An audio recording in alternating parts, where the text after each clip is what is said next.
The story is set in Seoul, the capital of South Korea, and currently the future of the city was in the hands of one man. His name was Sky, and he was the head of the Purification Guild. Despite his title, Sky looked very exhausted after the battle, and people couldn't believe that the guild leader had suffered so much. After all, it seemed to everyone that he was invincible. On the ruins of the ring, an enemy of all mankind named David was standing on the sidelines, rejoicing that he was finally able to face Sky in battle. The guild leader was furious at the mere thought of all the destruction David had created, so he began to build up his magical power to punish his enemy. David laughed at the loud words of Sky, who was clearly not at all worthy of the title of Messenger of Justice. Enraged by such a statement, Sky gathered even more of his strength for the final blow, for he fought on behalf of all the helpless. These words encouraged the people so much that a wave of hope swept through the crowd, and they began to chant Sky's name, believing in his victory. Sky, knowing that all these people were supporting him, was sure that with such support, there was no way he would lose. A tremendous amount of magical energy hit the enemy of humanity, who clearly did not expect such power from a battle-weary opponent. In the end, it ended as expected. David bowed before Sky on his knees, unable to move a single part of his body. The people watching were filled with hope, for they had originally believed in their heroic protector and asked him to kill David. Fulfilling the people's wish, Sky began to gather the power in his hands for the last, final blow, and said goodbye to his opponent, launching his attack. David's body could not withstand such power. Blood spurted from his mouth, and he could no longer stand up for himself. There was no telling how far he had flown after that blow, but Sky was sure he was safe. He joyfully congratulated the humans on their overall victory, after which he cast a spell calling for absolute freedom, so that evil could not enter these lands. But the initially enthusiastic people clearly noticed the change in Sky's emotions, but it was too late, for the sky was already lit up with lightning and thunder, enveloping everything around them. All that was left for the people was to watch in horror as a giant paw emerged from the unknown, aiming for the earth. People scattered, watching the Demon King descend, who would bring true peace to this land. David, who miraculously was still alive, gritted his teeth, and savored that this world would now be overwhelmed by Sky's tyranny. Sky cared little for his rival, for at last the peace he had created would come to Earth. It was after this event that the delicate balance was broken, and the world was completely destroyed. But all this was just fiction, a story on yet another of the sites. But it was this story that completely shattered the reader's expectations. They could not believe that the main character, Sky, turned out to be just a servant of demons, who with his comrades became a top-level evil. The author of the story knew that fiction is just a mirror reflecting reality, and this novel was written based on his student life. It was then that the hero first encountered a power that could hide even school violence, and it was this part of his reality that the author included in his novel. But in the end, he received only a barrage of negative comments from readers who did not understand the deeper meaning of his story. The author had already resigned himself to the fact that there was nothing he could do about it. So he closed the comments and decided to reflect on life. But even so, the memories of the negative comments that were unhappy with his ending kept popping into his head. Resigned to the fact that now he could not rewrite anything, the author decided to try to sleep. But through his sleep, he heard some noise, so he had to open his eyes. To his shock, when he opened his eyes, he realized that he was on a stone floor surrounded by some people who were shouting at each other while blackmailing. Suddenly, one man started beating the defenseless guy, calling him various unforgivable words and urging him to get to work faster. At the same moment, the author had many memories from his past life where he had seen a similar situation more than once. This made him so angry that he lashed out with his fists at the offender. But eventually he began to get hit himself, and to his surprise he felt real pain, although he was in a dream. Realizing how this could end, another worker stood up for him and tried to calm Jeremy down, though it hardly succeeded. But still the man agreed to leave, finally threatening to make a chop out of the hero when he returned. As Jeremy left, his friend Jeremy ran up to him, asking David how he was feeling and if he was okay. But hearing that name, the frightened man looked around himself, then ran up to the mine, and as soon as his hands touched the ground, it began to frantically absorb energy. This made him realize that he had an innate hypersensitivity to mana. And that meant only one thing: that he had become a character in his own novel, and a loser character at that. Looking at Jeremy, there was a bit of hope in him, because the guy who died first on his path was still alive. The hero was annoyed by the fact that he could not turn into Sky, because in that case, he at least became a hero, which was honored by the whole world. But now the finale was obvious. Everything would end with the arrival of the Demon King and the killing of all but his minions. So unless David now managed to change his own ending, he would die the same miserable death as in the original. But the good news was that, as the creator of the story, he knew exactly how he was going to escape from this place and what to do next. As the hero implied, after moving into David's body, the character's past and experience now belonged to him, although his skill level left much to be desired, and his stamina was just awful. The author had already regretted that he had given David such a weakness, along with his innate increased sensitivity to mana, only because of the title of villain.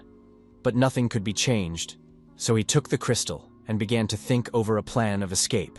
It was at this point that he was caught by Jeremy, who offered to ask his superiors for a break, but David knew for a fact that any understanding was out of the question in a place like this.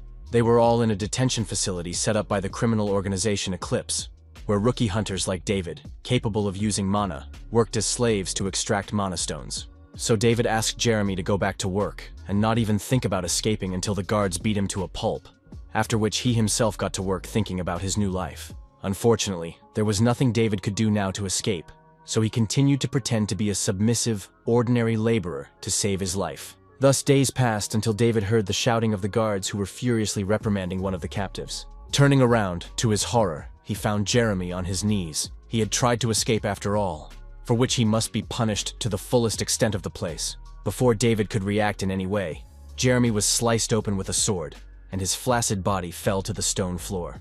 The hero gritted his teeth and shuddered at the hideousness of the scene, but he didn't let it show. He walked silently past the guard and Jeremy, not understanding why Jeremy had done such a stupid thing, even though he had warned him. The guard gloated, hinting to David that a similar future awaited him if he did crazy things or defied him. David calmly explained that he didn't care about the worker's death, and asked to be escorted to the restroom. The gloatingly grinning guard thought that maybe this guy was probably so scared that he went to the bathroom under himself, and grinned and led him to the restroom. Plus, he threatened that if the prisoner stayed even a second longer than he should, this was where he would be buried. David knew this to be true, for inside he found many abandoned bodies of prisoners who had obviously not obeyed the orders of this madman. David didn't hesitate, and going into one of the booths, he began to draw a pentagram with his own blood. As soon as it was finished, the drawing of blood shone brightly, and not paying attention to the shouts of the guard, the guy turned to his own pentagram, as if to a living creature that was watching him. He had anticipated the surprise of this creature, which could be summoned by so low-ranked a hunter as he was. But the author knew he could not delay any longer, for in the original story, the constellation would surely come for him. But at that moment, the hope his world was waiting for would become unattainable. So knowing the constellation's true desire, the author offered him an unforgettable experience by giving him the chance to watch it grow. And that convinced him, for the constellation Dimension Robber, the main constellation that had contracted with him in the original story, also answered the call this time. The constellation decided to let David use his power, for he had managed to get its attention. But to convince it, he needed to prove himself to the best of his ability, and David was ready to do just that. As soon as the guard stepped inside the restroom, he immediately felt a strange presence in the place. But looking around in various directions, he couldn't detect anything suspicious. It was not surprising because David's abilities were now far beyond human. All of his skills had gained an unnatural level, so he would appear in front of the guard and disappear at the last moment. This way he was able to catch the guard off guard as he turned around, frightened, looking for his opponent. The fight didn't last long, as David guessed the moment when he should deliver the final blow, and it impressed the constellation so much that it agreed to make a contract with the prisoner. Without thinking long, the guy raised his weapon and stole the uniform of his defeated rival, then began to cover his tracks by dousing his body with gasoline. He took out a lighter, then burned the restroom to the ground and went to the main gate. At the same time, the other guards, who had noticed the fire, were rushing back and forth trying to stop the fire, but their attempts were even. The guards started to evacuate, and the hero had already taken his place in the car, so no one noticed the switch. But some guards noticed that their boss had changed, and thought that this guy was replacing the responsible warden.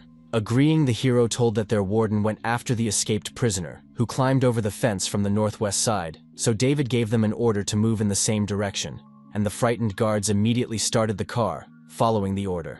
Only a few people knew that this escape route was actually one of the most confusing and difficult, because it was full of traps, and only the guards knew about it, so it would not arouse suspicion. In addition, he ordered to go to this way to help catch the fugitive and return his corpse, and the junior guards, without suspecting anything, decided not to argue and went to the passage point. As soon as the armored car entered the highway, the silent guards suspected something wrong and started questioning David to catch him in a lie. He succeeded, as the hero mistakenly reported that he had previously worked for a department that never existed, so he had to take a less peaceful course of action and drew his katana.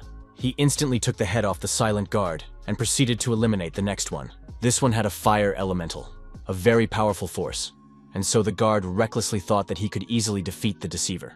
But he was momentarily disappointed when David, who had taken cover from the blow, attacked from a blind spot, depriving the guard of his head and throwing him out of the car.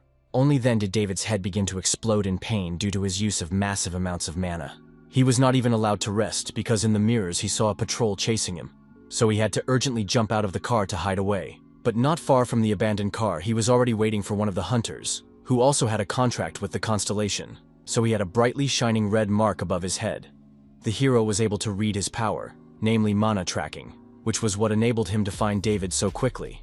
But this smug hunter didn't yet know that one of the hero's abilities was stealing the constellation contract, and he wanted to test that ability in the upcoming battle. It was risky though, because in order to make a contract with a constellation, you had to defeat a level 100 hunter, so it was very unsafe to fight face to face. And the hero decided to ambush the enemy and attack. Not knowing this plan, the enemy laughed, because he thought that the guy was probably scared to death and tried to escape. The mercenary started looking from side to side and searching for David with his ability. He finally found his target and prepared to attack by throwing his daggers towards the tree. But to his shock, when the tree was broken, the enemy was not there. The hero, coming up from the rear, quickly shortened the distance and managed to pierce the enemy's neck with his blade just in time to sever the hunter's head just as easily. David knew that the main mistake of this guy was pride, because he underestimated the enemy and threw away his melee weapon. Immediately after the assassination, the hero received a notification that the constellation's skillful connector had joined him. This constellation was under the power of the Dimension Robber. Therefore, all the skills of the enemy were fully transferred to his subordinate David. After analyzing the characteristics menu, he saw the skills of mana tracking at the astral level and astral vision, which helped to check the area for enemies. But soon the intense pain was once again overwhelming David's entire body, causing him to drop to his knees and cough up blood, realizing that he had overestimated himself. Just a few minutes ago, David had to hide and pour all his mana into the nearest rock to conceal his presence. Otherwise, he could start absorbing all the mana around him, making him too obvious a target for the enemy. This helped him to hide and trap the guy, but to get closer to the enemy, he had to use the skill jump using mana, which now turned out to be such a pitiful condition for him. Now the hero urgently needed to hide somewhere to regain his strength and not lose consciousness, because in this forest, he was too easy to find. But leaving the cliff, David heard the characteristic sound of a truck, and below he saw the transported sand, designed to clean mana stones. So without thinking, he jumped, landing on this sand and hiding from the pursuers. As he rested, David realized how the original plot had changed drastically in just a few days, which was very dangerous, as he was now too weak to withstand the effects of those changes. At the same time, a servant came to the head of Eclipse, reporting David's escape and all the attendant consequences that needed to be dealt with. The cold-blooded man ordered him not to be nervous and to get back to work, although he did not show it. He was surprised at how an ordinary guy had managed to deceive everyone and escape through the main gate. In addition, it was amazing how an ordinary level 10 assassin could kill a level 45 and level 55 guard who also possessed constellations.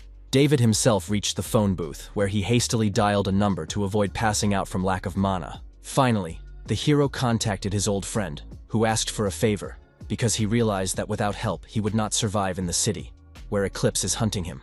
The story moves forward a few hours, where Emilia treats David's wounds and questions him about what happened, at which time, the worried girl learns that David was stolen by Eclipse, who was forcing him to mine mana stones. Such cases of theft were widespread, as everyone realized that no one would look for such low-level hunters. But the hero realized that his request to escape from Eclipse put Emilia in great danger, because she helped him, as she still loved David, after their separation. But it was obvious that the breakup was for the best, as otherwise Emilia would not have reached level 150 and the constellation contract, but would have been imprisoned in the mine with him. 10 minutes later, the girl had prepared a change of clothes and a secure phone for the hero that was untraceable. This phone she received from her guild working in the Grey Territory, so the guild was famous for being safe, and Emilia begged David to join her guild, so that they, as in the old days, would fight side by side. But David refused, thus bringing the girl to tears, which she quickly hid, so they said their goodbyes and had to part quickly. A couple minutes later, David was already in a cab, where the driver was listening to the radio, where the latest news related to the Purification Guild under Sky's control was being announced. It brought back memories of the history of his world, which began with a doomsday that took the lives of all the living at the most unexpected moments.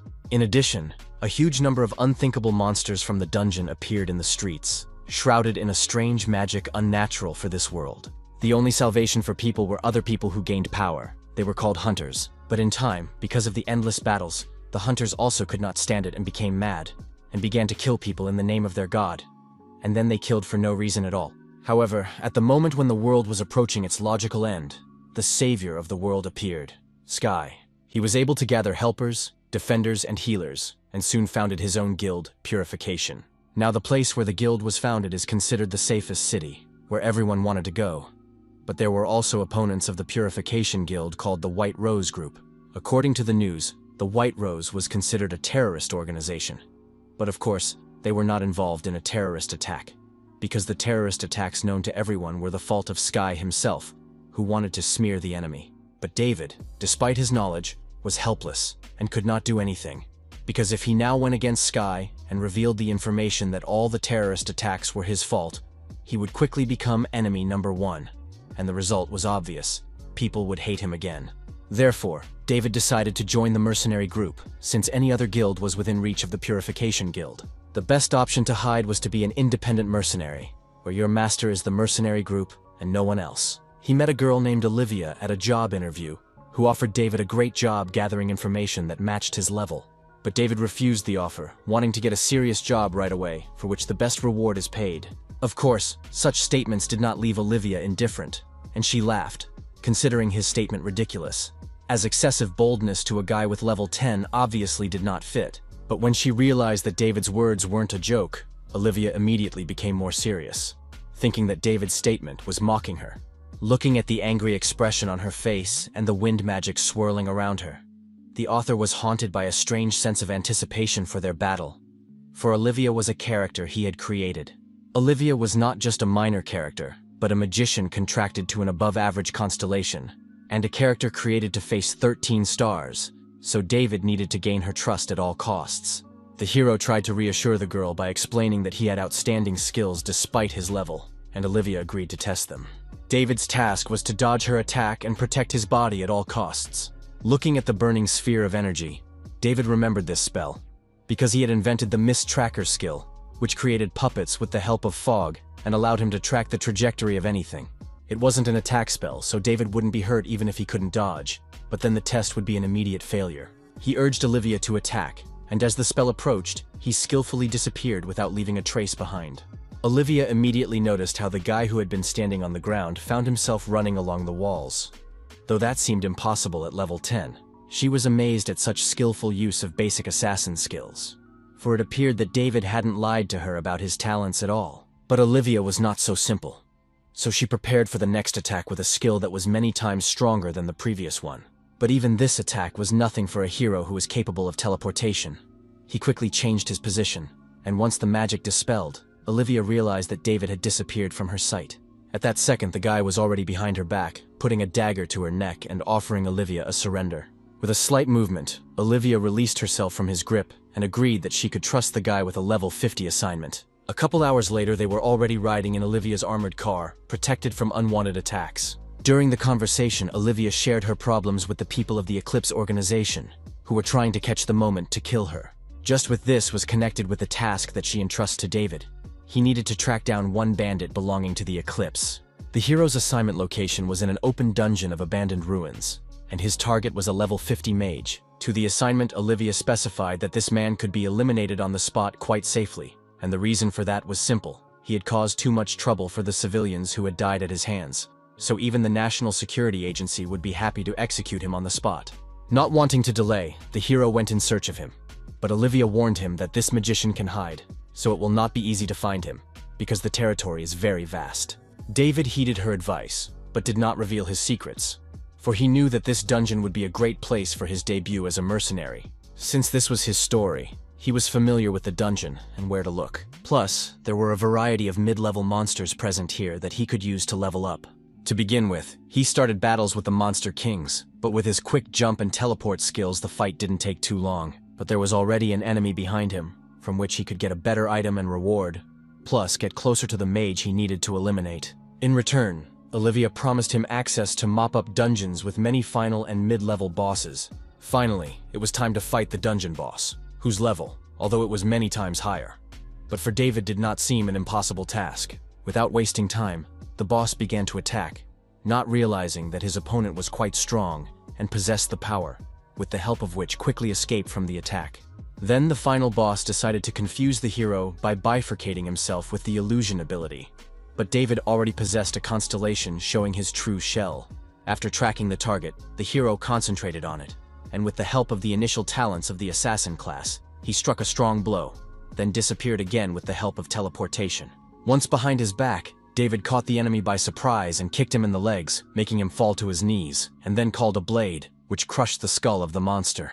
For his victory, the hero received the skill Illusion, and also as a reward he received 2 leaves of Silasium. But he was being watched from the outside by an enemy mercenary, the leader of which was James, a hunter of the 3rd rank. His assistant had just recently seen David in a store buying a lot of monster fighting products, and she had the right impression then that the guy was going to mop up the monsters in the dungeon. That's why she had brought James here. But none of the mercenaries could even imagine that he could handle the final mid-level boss. Although, of course, the subordinate thought that David is still not on par with James's strength, and the aide offered to bring the guy straight to the head in order to take away his loot. But he already had another plan. James decided to let the guy to get as much material as possible, and then it would be much easier to rob him and take everything. David, unaware of anything, was sorting out his body enhancement, channeling as many of his earned points as possible to increase his stamina. At the same time, he also took a snack, hoping for the powers of a plant that had a calming and anesthetic effect, and was an excellent way to suppress mana hypersensitivity. The plant was difficult to obtain in a normal dungeon, and it was also impossible to mass produce, so it was extremely rare. But there was one person in this world who could grow this plant, and he was at the epicenter of the events of his story. The author decided that he needed to level up as soon as possible, and contact that person to procure several batches of the plant. After all, if he didn't, his increased sensitivity to mana might manifest itself during combat, and then he would most likely die. The events of the story shift to Olivia, who was communicating with an unknown person who warned her of the danger, because Olivia had gotten involved with bad people. But Olivia was not afraid of any difficulties, and the proof was that at this very moment she broke away from another pursuit. The unknown man had asked Olivia to recommend one of her hunters to him, because he had been very short of professional staff lately, so he had even decided to ask Olivia for help. She had calmly reported to Sky that she doubted she had anyone in her employ who met all of the man's requirements. But Sky had by now revised his standards, and wanted to nurture someone with low standards, thus creating the perfect assistant. Olivia realized that she had one person in mind, but she refused to hand him over to Sky right now, because she needed time to be sure of his strength. In return, Olivia reminded her of the information Sky should have, and he did indeed have information on several criminal organizations, which he promised to post. The two exchanged mutual thanks afterward, and Sky reminded Olivia that they always needed talented people like her in the guild, so they would wait for her to change her mind and join. Without realizing all the intrigue, David was fighting a mid-level boss called Ipria, and he was a much more dangerous opponent than the last one. Opening his clawed paws, he aimed them straight towards David, but the guy managed to use escape in time, so instead of human flesh, the claws had to tear through stone. David, in the meantime, reapplied the abilities he had recently gained in battle, and began to study his opponent to identify any weaknesses that could be used to defeat him. Finally, he came up with a trap and created an illusion by pretending to be crushed by the shattered rocks. But by the time the boss realized it, it was too late. David was right behind Apria's back, preparing for the final blow with his sword. When the monster was defeated, David was rewarded with an increase in his level, so he decided to increase his stamina and take the kidnapping skill from the defeated boss. Of course, out of interest, David decided to immediately test this skill, and it turned out that at a certain fixed distance, he could attract all the necessary objects to him and become much more effective in battle. And all this time, David's every move was watched by the mercenaries, and even James was frightened by how easily David defeated such a boss without the help of special weapons. His comrades, not noticing the tension of the commander, offered to fight with this boy, but James confidently refused them, waiting for the moment when the guy is completely exhausted. The mage, David's main target, was sitting quietly in his lair, reading a letter from the Black Lions, who approved his joining their guild, but in return asked him to pass on the information about Olivia's blue eye. The mage only laughed, realizing how nervous Olivia was now, trying to catch him so that the information would not get to the enemies. But now everything would change, because he was no longer going to sit in the shadows and would be able to get to the capital for the first time in a long time. Suddenly he heard the sound of footsteps belonging to David and assumed it was another easy prey sent by Olivia. Wanting to deal with the guy to rob him as soon as possible, the man summoned 2 wolves, which he decided to feed to the unwanted guest. The author already knew a lot about the upcoming battle, so he prepared juicy pieces of meat in advance, which he distributed to these wolves. As soon as they were tempted to eat, David drew his blade and killed them one by one. As the enemies were defeated, the hero looked up at the dark wizard, bidding him surrender and give up what he had stolen, or he would die. The dark magician refused because he was confident in his abilities, as he had set a lot of traps around his shelter, which no man can pass without hitting at least one. But he did not expect that the hero, with the help of his mana tracking skill, will be able to avoid even such a huge number of traps, and besides, so skillfully start climbing straight up the walls of the building. The enemy did not want to recognize how scared he was. To the last, he decided to fight in battle, activating the dark magic that he was granted by the constellation. But even the collision with the dark magic, David calmly avoided using teleport magic, after which he continued to pursue the enemy. According to preliminary estimates, the dark mage with the constellation was a level 50, so there should not have been any problems with eliminating him. But it turned out that the mage was leading the hero into a trap all this time, and activated the blindness skill at the last moment. But even this was not a problem for David, so he calmly bypassed this ability, and, while the shocked evil mage could not believe it, the guy, smiling, explained that he was the author of this spell. And then he used kidnapping, pulling him to himself and wounding the mage badly with his blade. But suddenly his whole body glowed, surrounded by purple mana, so David even had to retreat. The dark mage started attacking with incredible power, as if he was using some kind of auxiliary artifact, and the hero was determined to figure out what he was using. He created many of his copies, placing them all over the area and forcing the mage to fight all of them at once, not realizing where the true enemy was. At the same time, the hero got close to the mage and struck a blow that the man would no longer be able to ignore. Suddenly, the hero received a notification that the Constellation Master of Maneuvers had given him holy power. Holy power in this world meant support from the constellation. Although David found it strange, because there were many constellations in this world that watched over the hunters, but never supported them. The Dimension Robber advised David to first deal with the mage, who, taking advantage of the moment, was already making attempts to escape. The mage screamed and continued to lash out, not understanding why to kill him, because killing someone like him would not make the world a better place. And the hero knew it well, but leaving him alive was even worse. With these thoughts, he struck the final blow. And in return for killing him, he was able to steal the ability Chaos Fighter, which gave him the ability of blindness and light chaos. But that wasn't the last thing he found looking around the man's lair. In addition to the ability, the man also had a lot of equipment that was weak, but even so could greatly improve David's abilities. The most valuable of all the loot was the God of Evil amulet, which consumed mana during awakening, but in return shortened the time it took to use skills. David spent some more time selling unneeded low-level items for profit, and decided that he needed to raise his level to 20 in order to gain new skills. But to his surprise, the street was completely quiet and empty, so he just stood there, waiting for opponents while enemy hunters watched him. The hunters mistakenly thought that David was badly exhausted from the battle, so they decided to finish him off and unleashed some low-ranked rabbit monsters on him. David was just waiting for them, so he slashed all the rabbits at once, reached level 20, and gained the basic skill Quick Strike, and was also able to improve his new skill thanks to the Constellation contract.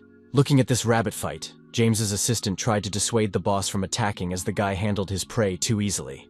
But James had full confidence in his abilities, believing that the guy had let his guard down. Without thinking for a second, he started to attack, bringing his sword above the guy's head. But as soon as the dust from such a strong blow dispersed, the man realized that the opponent had time to activate the skill and escape from the blow. David, not thinking long, realized that now he was going to be robbed by hunters. In addition, he had a strong opponent who could have taken his head off long ago. The enemy rushed to make attacks, but his sword was too heavy and not that fast, so the hero managed to make a couple of strikes with his blade. But in order to activate the passive ability of his skill, he needed to strike at least 10 more times, so he would be able to significantly weaken his regeneration ability. Not knowing his intentions, James only laughed at such useless attacks, for he was a berserker and grew stronger with every wound. The hero also realized this, and knew that the enemy was stronger than him, so he continued to teleport and deliver bloody blows. The hero combined his last attacks with the blindness skill and made the missing 4 attacks to activate the passive ability. Immediately afterward, James began to drastically lose all his strength and was barely able to lift his sword anymore. Taking advantage of his opponent's bewilderment, David used his abduction skill on him and deftly pulled him to himself. Following this, he stabbed the berserker with his blade, reminding James that without his abilities, he was just a man who could die of blood loss. The allies watching this fight began to flee fearfully, realizing that they didn't even have a chance to save their commander. David was clearly frustrated by unreliable comrades, but there was nothing he could do about it, so he waited until the enemy Blood Eater constellation was kidnapped. The author wondered what the Dimension Robber thought of him after this battle, but the constellation only called David a crazy jerk, which brought him a good amount of pleasure. Before he left, the hero decided to examine his items, which included a bracelet with a resistor to magical attacks, shoes that increase the speed of movement. After getting so many items, he realized that he could finish this task. A couple hours later, he was in Olivia's office, to whom he had provided the resources he had found, and the girl sincerely admitted that she had not expected him to complete his task so easily. She explained that this first assignment was a test, because exactly half of those who wanted to do it failed. This girl clearly had enough cold-bloodedness and calculation. But Olivia noted that the percentage of people who successfully performed their work had increased significantly. In addition, Olivia was honest in her dealings, so in return she gave David information about a dungeon with a mid-level boss, as well as a license to get to them. One of the locations was Wuthering Heights, located in Gapyeong Station. There were 4 mid-level bosses and 1 main boss. David already knew that there were at least 5 skills he needed hidden there, so he decided to go there the next day. But before he left, David also provided Olivia with other interesting items he had found, which he offered to buy back. The girl agreed, and offered to pay good money for them. So when they finished sorting out the goods, David began to look into his new case. He received an order from the Public Security Agency. It was a man who was accused of stealing government property and robbery with bodily harm, and his capture was paid 300 million won and access to a dungeon below level 100. But Olivia admitted that it was quite a difficult assignment as they didn't have any meaningful information about this character. The only thing she knew was that he had been spotted near one subway station and had completely laid low afterward. But David was confident in his abilities, so he took up the task, explaining that he had his own ways of finding people. Leaving the agency, the hero decided to let the received money in the right direction and contacted a man who was selling Silatium, requesting from him as many as 10 batches. Without too many questions, the order was accepted, and the hero went to the nearest bar, where he was going to get as much information about his next victim as possible. This bar was a usual representative of its niche, where people fight under the influence of alcohol and bet on money, but David was not interested in this, so he walked past to the bar. Taking a seat, he approached the bartender and asked her to make him a Solaquium-based cocktail. The girl, amazed by his taste, did not argue and started to prepare it. Looking at her, David understood that from people like her, one could always find out the necessary information, as they listened to a lot of rumors in a day. But instead of focusing on the case, he absent-mindedly looked at the girl at the other end of the bar, not realizing what she was doing here. She was a subordinate of the director of Eclipse, otherwise still called a hunting dog, named Jessica. David was seriously freaked out at the mere thought of her following him. By then, the barmaid had brought David the cocktail he had ordered and complimented him on his looks. Besides, the girl was sad that they wouldn't cross paths again, because she knew a few rumors about Eclipse wanting to gain influence over the club. Besides, they want to capture the hunters gathered here and send them to work in the mines. This method was typical in places like this, so she wasn't even surprised. After listening to the barmaid, the hero plunged back into his thoughts, pondering the reason for Jessica's presence here. But as soon as the hero had time to come to the realization that he needed to run away as soon as possible, Eclipse's men burst into the building. They barricaded the exits, and then began to attack the hunters one by one, disarming them and taking them with them. Finally, it was David's turn. One of the squad members thought the guy was easy prey. The hunter hit him, not expecting David to teleport away, so David killed 2 of the attackers, not only himself, but also the other mercenaries. At the same time, he was noticed by Jessica, who could not stay aside, and with a sinister smile immediately went towards the hero. But instead of attacking him, the girl went behind his back and attacked her own allies, then proceeded to fight with the others. Looking at Jessica, the guy could not understand what she was really up to. But Jessica didn't hide her intentions and approached David and offered him a little chat in a more personal atmosphere to find out what guild he was from. David wouldn't divulge such information, but Jessica wasn't offended at all, and she offered to talk about business later, but before that to deal with all the bad guys. Realizing that Jessica and David will fight against them, the opponents were very worried, not understanding how to act and the reason for Jessica's betrayal. But the girl, in her turn, with a calm, cold-blooded look, ordered to attack, and they pounced on them at once. David silently looked at the situation, realizing that the battle would not be easy, but Jessica seemed to read his mind and promised to help. David realized that she probably wanted to test his skills and abilities, so he intended to show what he was worth. The opponents also underestimated David, so they started attacking him in droves, not realizing their jet set after such a rash decision. With the help of teleportation, he started to massacre each of the fighters in turn. But when he realized there were more of them in the room by the minute, he called out to Jessica and motioned for her to exit through the emergency exit, then rushed out, leading her behind him. Jessica took one last look behind him, asking him about his magical abilities, as she was sure he was an assassin, and only David knew that it wasn't magic at all, but the skills he had picked up in past fights that perfectly matched his weapons. But the hero wasn't going to reveal all his secrets so immediately. At this time, the gang from Eclipse had already enslaved most of the customers of this bar in order to get them to the camp. Several of the invaders were also at the emergency exit, so immediately pounced on David, but he easily managed to dodge their attacks and counterattack, killing one after another. At this point, the hero received a message from the Constellation Apostle of Justice, who was so impressed with his actions to punish evil that he gave him a piece of his blessing. David laughed at the whole situation and continued to attack, realizing that there would never be justice in this world. After a couple of minutes, also with Jessica's help, David managed to finish the fight, using his newfound techniques in clearing the way for them. And a satisfied Jessica, watching the guy from the sidelines, realized that she clearly hadn't made a mistake in her choice. When they were outside, they were caught by an obvious sight. Mercenaries sprawled all around the perimeter, looking for those who had managed to escape, as well as for David and Jessica. When they broke away, Jessica handed David an Eclipse business card and offered him a chance to join the guild so that he could continue to work for them, but in a more interesting position with more opportunities, and his pay would be very generous. David accepted the card with a smile and offered Jessica to contact him in case she had an urgent task. Smiling, she said goodbye to the guy and returned to the mercenaries. Observing their work, there she also contacted her superior, reporting on how the capture of the new slaves was going. She received a new, at first glance, simple task to search for a certain guy named David who escaped from the mine. At this time, the hero himself calmly made his way to the subway, where he began to reflect on the sudden appearance of Jessica. He understood that most likely she did not fight with him, since she does not know his identity, but it became obvious that the next meeting may not end so positively. So he decided to lay low for a while, as Eclipse's influence was increasing by the day. His next destination was a train to Gapyeong, but in order to minimize the chance of getting caught by the mercenaries, he decided to get there another way. Once there, the guy got his goods, which he quickly stashed in his inventory, and decided to hide before he was declassified. Although this station was one of the safest, and even in the original work David received here the necessary things.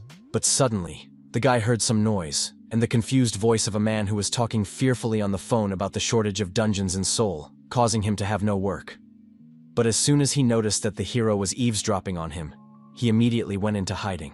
In the original story, Seoul was indeed a place that originally had a lot of dungeons, but the Purification Guild, which swore to protect the people, became a place with a monopoly on dungeons, without which hunters couldn't level up and earn a living. However, aside from that, Seoul was the only place where the public security agency functioned properly. Therefore, Seoul was the only place that had a legal market for hunters. The market was so huge that the size exceeded any regional mall by 1.5 times. The prices for weapons here, of course, were also corresponding, but the hero already had enough accumulated funds, so he was going to change his sword for something more worthwhile. One of the blades immediately caught his attention, had a good ability, such as Heaven's Bliss, which restored strength twice as fast when he was not involved in a battle, which in his case was vital. After shopping, when leaving the store, the hero saw a happy family who had obviously just recently moved to Seoul, and they were sincerely convinced that Seoul was the safest place in which nothing would threaten them. But David realized that this was just self-deception, and these people didn't understand what was really going on in Seoul. Suddenly he heard screams, and when he returned, he saw the head of the family sitting on the ground and a shocked woman whose child had been taken away. The man begged for his son to be spared, but the thief only laughed at him and demanded a bigger ransom. While the people around him began to fearfully dial the number of the public security agency, and David, no less shocked by what was happening in broad daylight, prepared his blade to deal with the bandit. But suddenly, he heard a familiar male voice belonging to one of the people from the Purification Guild. He was also the owner of the War Demon constellation, which gave him unique skills in swordsmanship and spatial orientation. David was madly surprised to meet Rivera in such a place, as he had never acted as a participant in such situations. Instead of engaging in combat, River threw his unlimited card to the thief, but in return he asked to let the child go. When all the conditions were met, the bandits began to run away, and River, without wasting time, touched the demonic hand to the ground, after which he quickly pushed off and moved in space, outrunning his opponents. Once they were within his sight, he activated his next skill, absorbing everything into darkness and preventing them from escaping his dome, giving him an advantage in battle. While River was dealing with the robbers, he damaged the mask of one of the bandits, and that's when David recognized him as the same man he had seen earlier at the station. The man begged River to have mercy on him, because they had a common agreement from the beginning, and they had to steal the child on purpose, so that River would become a hero in this play. But River was clearly indifferent to his words. The people around them looked on in amazement as they couldn't hear a sound coming from behind the dome and didn't understand what was going on inside. The bandit tried to fight for his life, but was quickly decapitated by River, who eventually dispersed his dome and came out as the victor. People were very encouraged by his victory, though David realized that River had deliberately done all of this to increase the credibility of the Purification Guild. He was willing to use any tools to do so, even independent hunters, and it was all to further monopolize everything around him. Walking away, David already knew that this man didn't have long to enjoy the moment, for he would need a little more time to kill him and appropriate everything for himself. In the meantime, Jessica returned to the guild, where she was given all the information she knew about the fugitive she was interested in. Flipping through several pages of the report, she finally reached the most important graph and realized that the guy's face seemed very familiar to her. Without realizing everything that was going on, David came to one of the dungeons and decided to try to enter it. The dungeon preparations were indeed complete, but the guards were confused by the fact that the hero was only level 20, even though the recommended level of their dungeon was much higher. They decided to make sure that David was confident in his decision to go out there, as it was very risky. But at this moment, David's thoughts were filled with only one person, River, and in order to steal this man's abilities, he needed to enter the dungeon and improve his skills. Otherwise, he wouldn't even stand a chance against him. The minimum goal David wanted to achieve by entering the dungeon was level 50. But he would obviously have to try his best to raise as much as 30 levels in one go. But he was ready. After convincing the guard, David stepped inside and the dungeon met him aggressively. There were howling sandstorms that kept him out and easy to get lost in. The only thing that helped to navigate this space were the footprints that David left and that he could see with his ability. But suddenly the feet of the hero stumbled on something unusual, and under them he saw a cliff, into which he almost fell, blinded by the sand, and that was the end of his journey. He's strange that coming to the court he still did not meet monsters, so the hero immediately turned around to explore the area. And he was right. In this sandstorm were already hiding aggressive lizard monsters that intended to eat the guy. But they obviously didn't scare David, because the lizards themselves had made the mistake of contacting him. For a man like David, all the monsters that inhabited his own world were just another stepping stone to help him reach his goal faster. At this time, Jessica was still sitting in the office, trying to sort out the case of the escaped hunter. Her assistant had already prepared a simulation for her that would depict the movement of the escapee. Jessica was particularly interested in his fight with a level 100 hunter with a constellation, and how some level 10 guy had managed to beat him. But the simulation clearly showed that the captive had managed to take down the opponent using a false mana attack. Although it might have worked, it was surprising how he was able to successfully attack the hunter afterward, which seemed impossible for a level 10 guy. Jessica didn't comment in any way on the startled assistant, and instead examined the rest of the evidence found at the base. It was there that she saw the pentagram that caught her attention. Returning the case files to the aide, Jessica admitted that she had met with David a few days ago, and she could confidently state that her rough estimate of his level was at least 100. But the mere thought of that made her furious, because it seemed impossible to raise the level so quickly. In addition, she was angry that her worker was unable to even adequately determine the level of the escaped prisoner. The hero at this time did not get distracted and fought the lizards, but the opponents were much stronger. Seeing the results of the battle, the guy realized that in order to kill each one himself, he would spend a lot of time. He decided to act more cunningly and used his gauntlet, which helped him fight at a distance. The hero began to wound the monsters one by one from a safe distance. By the end of his attack, only 2 monsters were left uninjured, and they followed their brothers. But obviously that couldn't kill a level 50 creature, and the hero knew it, so he used his finger to beckon the lizardmen to attack him again. As expected, the fierce monsters immediately lunged at the hunter, despite his seriously bleeding wounds, and David didn't even seem to be in a hurry to engage them, and succumbed to remembering the rules of his own world regarding the battle with monsters. An important rule was that if a monster was destroyed but the hunter did not damage it, the death would not count against the hunter. He decided to see how this rule actually worked, to see if he could get around it by dealing minimal damage to each of the monsters. Therefore, David accelerated and ran straight towards the cliff, then used his jumping ability. He managed to successfully get to the other side, and the lizards, expectedly unable to fly, fell to the bottom. As David had assumed, he was able to gain experience after killing them, even though he didn't kill them himself. He was surrounded by many notifications of experience gained from his enemies, followed by a notification to level up to 27. Jessica, wasting no time, traveled to the Eclipse Mines herself, where the very event that started it all took place. It was then that she saw the blood ritual performed live, and guessed that maybe the guy already owned the constellation. At that moment, she was disturbed by her supervisor asking about the progress of the investigation. When Jessica reported to him all her suspicions about the fugitive, the supervisor's fears were also confirmed. Among other things, Jessica asked her superiors for reinforcements in the form of one more person. As it seemed, the girl couldn't contain herself after such an unfortunate report, and so the disappointing co-worker quickly died at her own hands. The story shifts again to David, where he decided to go down to the very bottom of the gorge to see the result of the work he had done. There, among other things, he found mana crystals and began to remember how he had previously been forced to mine them.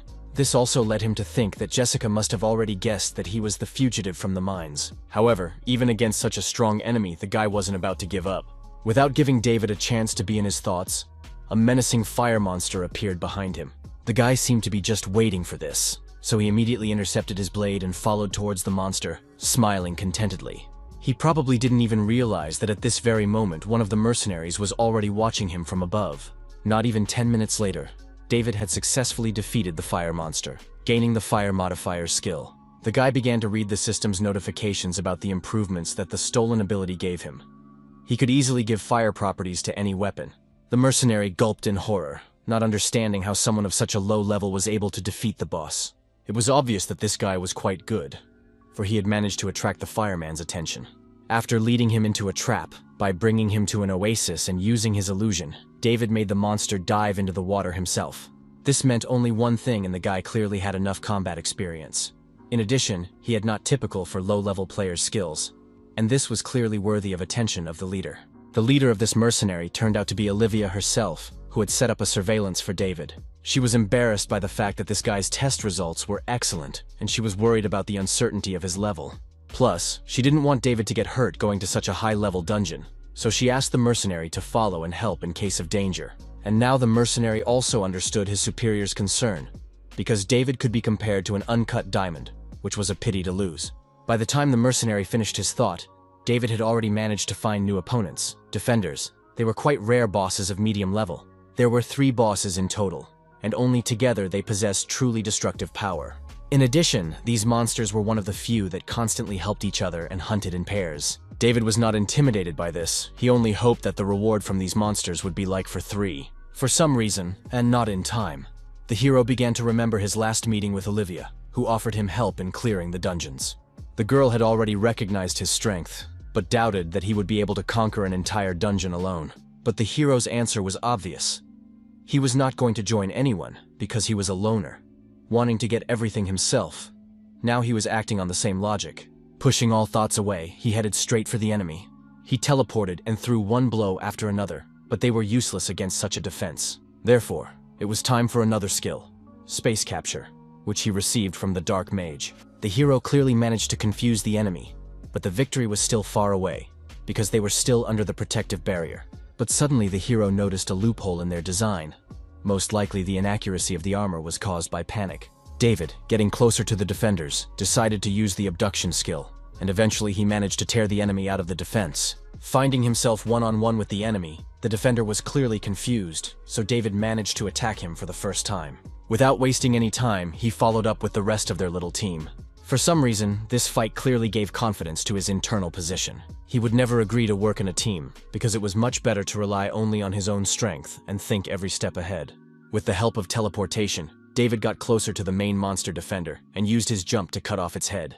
The same fate awaited his comrade, who was instantly killed, and the reward for them went to the hero's account. Enraged by this outcome, the surviving defender headed for his nemesis.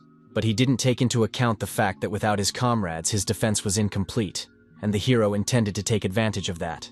But even David was surprised when suddenly the last survivor changed his tactics and stopped hiding behind his shield, switching to direct attacks. But that didn't save him either, as the monster couldn't defend itself so easily under the influence of the confusion spell. In the end, David got close enough to take the monster's head off in an instant. The hero indifferently looked over its body and waited for the system to alert him that he had received a maximum level defense barrier skill, which would be very useful to him in future fights. The mercenary, who was watching from the side, was amazed to the core, because it was the first time he saw a man who was much stronger alone than a whole team. But he didn't want to judge this guy ahead of time, so he preferred to follow David until he fought the main boss of the dungeon. The journey didn't take long when a monster of terrifying power appeared before David. But even this power and creepiness did not scare him, because the main boss of this dungeon was the original purpose of this trip. Immediately after these words, a fierce battle began to unfold, where the dungeon boss was not going to spare his enemy. He attacked with alternating attacks, but the hero managed to dodge all these attacks with the help of teleportation and his jumps and get to the very back of the monster. The moment the monster noticed this, it was too late to fight back. Therefore, choosing an escape tactic, he soared into the air, but the hero was ready for it. So he climbed the nearest rock, chasing the enemy, although he recognized its agility, which was difficult to keep up with. Suddenly, the enraged monster started attacking the area with small but strong attacks that almost hurt the guy. In addition to the strong attacks, the boss used defensive magic hidden behind his back. But David already had a tactic. He decided to wait for the next mass arrow attack and get closer, taking the damage. This could be used for a victory attack, because despite the damage, the reward was high. But David knew this monster, and knew that his bloodflower skill would immediately kill it after the slightest wound. Therefore, he had to figure out how to act so that he wouldn't declassify all his skills now and stash them away for later. Olivia's mercenary had been standing at a distance the whole time, amazed at how both of these opponents couldn't find each other's weak points. But his eyes widened in shock when he saw the dungeon boss preparing one of his strongest attacks, his eyes blazing with rage. But David could only grin as he waited for the moment when the monster would lose control of itself. This was the moment to attack, so David began to avoid direct hits and pursue his target. When he got close enough, he used his abduction skill to pull the enemy closer to him. But the monster was not so simple, so he was not going to give up without a fight, and decided to conduct an attack directly into the face of the hero. All that happened next was a huge explosion, which frightened even a mercenary who was experienced in such places. But both opponents were still intact, and the hero, using a teleport, hid behind the monster's back to attack. The smug monster, who was preparing for such an attack, thought that he had already won and would quietly finish off his opponent. But David knew that this fleeting joy would soon be dispelled. He used his new defensive barrier skill, avoiding the attack, and then struck the confused and unaware monster with his blade. In addition, he did not forget about his other new skill. So in addition to wounding the monster's body, he made it burn to the ground. The mercenary, who was watching everything that was happening, still couldn't believe what he saw, but realized that he should definitely report to Olivia about the man who managed to defeat the boss with such a low level. The hero was already smugly looking at his reward, the bloodflower skill, and was glad that his annoying mercenary spectator had also left. Suddenly, David's attention was caught by the notification that the War Demon constellation had given him its blessing, increasing his experience by 1.5%. This brought a smirk to the guy's face, who didn't think anyone would support him so enthusiastically. The robber also couldn't ignore such interest in his ward, and seemed to be getting a little jealous. But David didn't seem to care. For at this moment, when his opponent's body was completely vaporized, he found an interesting artifact under his feet. In Seoul, by this time, the Eclipse faction had already managed to find David's supposed hideout. No one was home, but Jessica was ready to burn everything around her just to get into the apartment and get some evidence. All this time she was in touch with her boss, who was satisfied with the work done, but also jealous of the fugitive. In his opinion, the guy was unlikely to be stopped, as he was very careful and no less determined. Apparently, David had managed to attract the attention of the master, who believed that the fugitive possessed qualities that Jessica would never possess. And the master even believed that if David agreed to cooperate with them, he could give Jessica good competition, and the mere thought of it pissed her off. But suddenly her assistants found some very interesting evidence that made it clear that the owner of this house was a hunter, and these clues gave Jessica enough information so she took them and drove away. The moment the Eclipse gang left was caught by Emily returning home. David, unaware of the events unfolding behind his back, was walking home, rejoicing in his victory. His main goal of stealing the Bloodflower talent had been accomplished, but the items he had obtained weren't bad either. The valuable artifact obtained in the battle was a skill book that was not suitable for David's level. But as an author, he knew the tricks he could use to learn the book. As soon as David had gotten far enough away from the dungeon, a connection appeared on his phone, and several messages came through. These messages were from Emily, who had warned him about an investigation into his case, but that clearly didn't scare him anymore, even though there was nowhere to hide. He could have gone to Emily's, who was a member of the Flower Guild, which was a subsidiary guild of the Purification Guild. But then, he would have been too conspicuous to Sky. And it wasn't safe at Olivia's place because otherwise Eclipse would get to her as well. Besides, Olivia would have no reason to hide some newcomer like him, especially since he'd recently refused to help clean up the dungeon. The only thing saving him right now was the feud between Eclipse and Blue Eye, who were in competition with each other, so it wasn't favorable for them to share information about him. But he decided not to think about that for now, for he had his next target to find. And for all of David's dislike of teamwork, he needed a partner, the right man, to find this target. The story moves us to the now unknown character Marvin, who is grudgingly contemplating the only way to catch Carter. Not long before, he had met with the man in order to find out some information about Carter, for his comrade's life depended on it. But the man who ran the necessary neighborhood refused to help Marvin, so he had to search all the houses by himself. Finally, he stopped at the last of the untested buildings and began to climb upstairs. As soon as Marvin reached the first apartment, his knock was answered by a young guy who didn't know Carter's name. But Marvin didn't seem to believe what he was saying, and looked around and saw a loaded gun on the kitchen countertop. It became obvious that this guy was a hunter, and he didn't deny his involvement with them, but claimed the gun had been found by him quite by accident. After asking everything, Marvin decided to leave, thinking about where he would go next time. He didn't even seem to realize that at that moment, the guy had armed himself with his gun and was about to shoot him. But Marvin heard a quiet click, and despite the fact that he had his back turned to the door, he drew his weapon and with a sharp movement cut the muzzle of the gun. The blow was so strong that it also easily severed the young man's fingers. Marvin realized that he had come to the right place, and advised him to take the safety off the gun beforehand, the next time he thought of killing someone. The frightened hunter tried to flee, but after being wounded and so frightened he failed, and Marvin easily managed to knock him down. Then, threatening him with a katana, he blocked all escape routes and ordered him to confess everything he knew. The young man squealed in fright that he had only seen Carter once, and he ordered him to kill anyone who took an interest in his identity. All the hunter knew was that Carter was a loner who was carefully hiding, and it was unclear who was behind him. It was only obvious that someone powerful might be covering up his crimes. Without getting any other information, Marvin had to leave with nothing. But as soon as he went outside, he noticed the police patrolling the street, so he couldn't escape. He had to remain undetected. But even though he tried to hide, the police were able to find him, and the terrified man had to think of what to do. At that moment, David, a distracted police officer, appeared right in front of him. He asked the public safety agents for help, and the men tried to chase him away. But David explained that the problem was really serious, because a hunter had appeared on the public road and was threatening everyone's safety. Taking advantage of the guard's distraction, Marvin managed to find a safer hiding place. And noticing this, David quietly left as well. It was evening when Marvin returned to his hideout and started going through the archives. In one of the albums, he noticed an old photo taken with his comrade. In it, they were young and happy. Their last conversation had been a long time ago. Then Marvin had shared his joy about coming to work. His friend knew that getting a job in Seoul was incredibly hard, so obviously Marvin had cooperated with the Purification Guild. But he didn't seem to have anything against it. So he asked that Marvin leave him a place in case he decided to start a quiet life.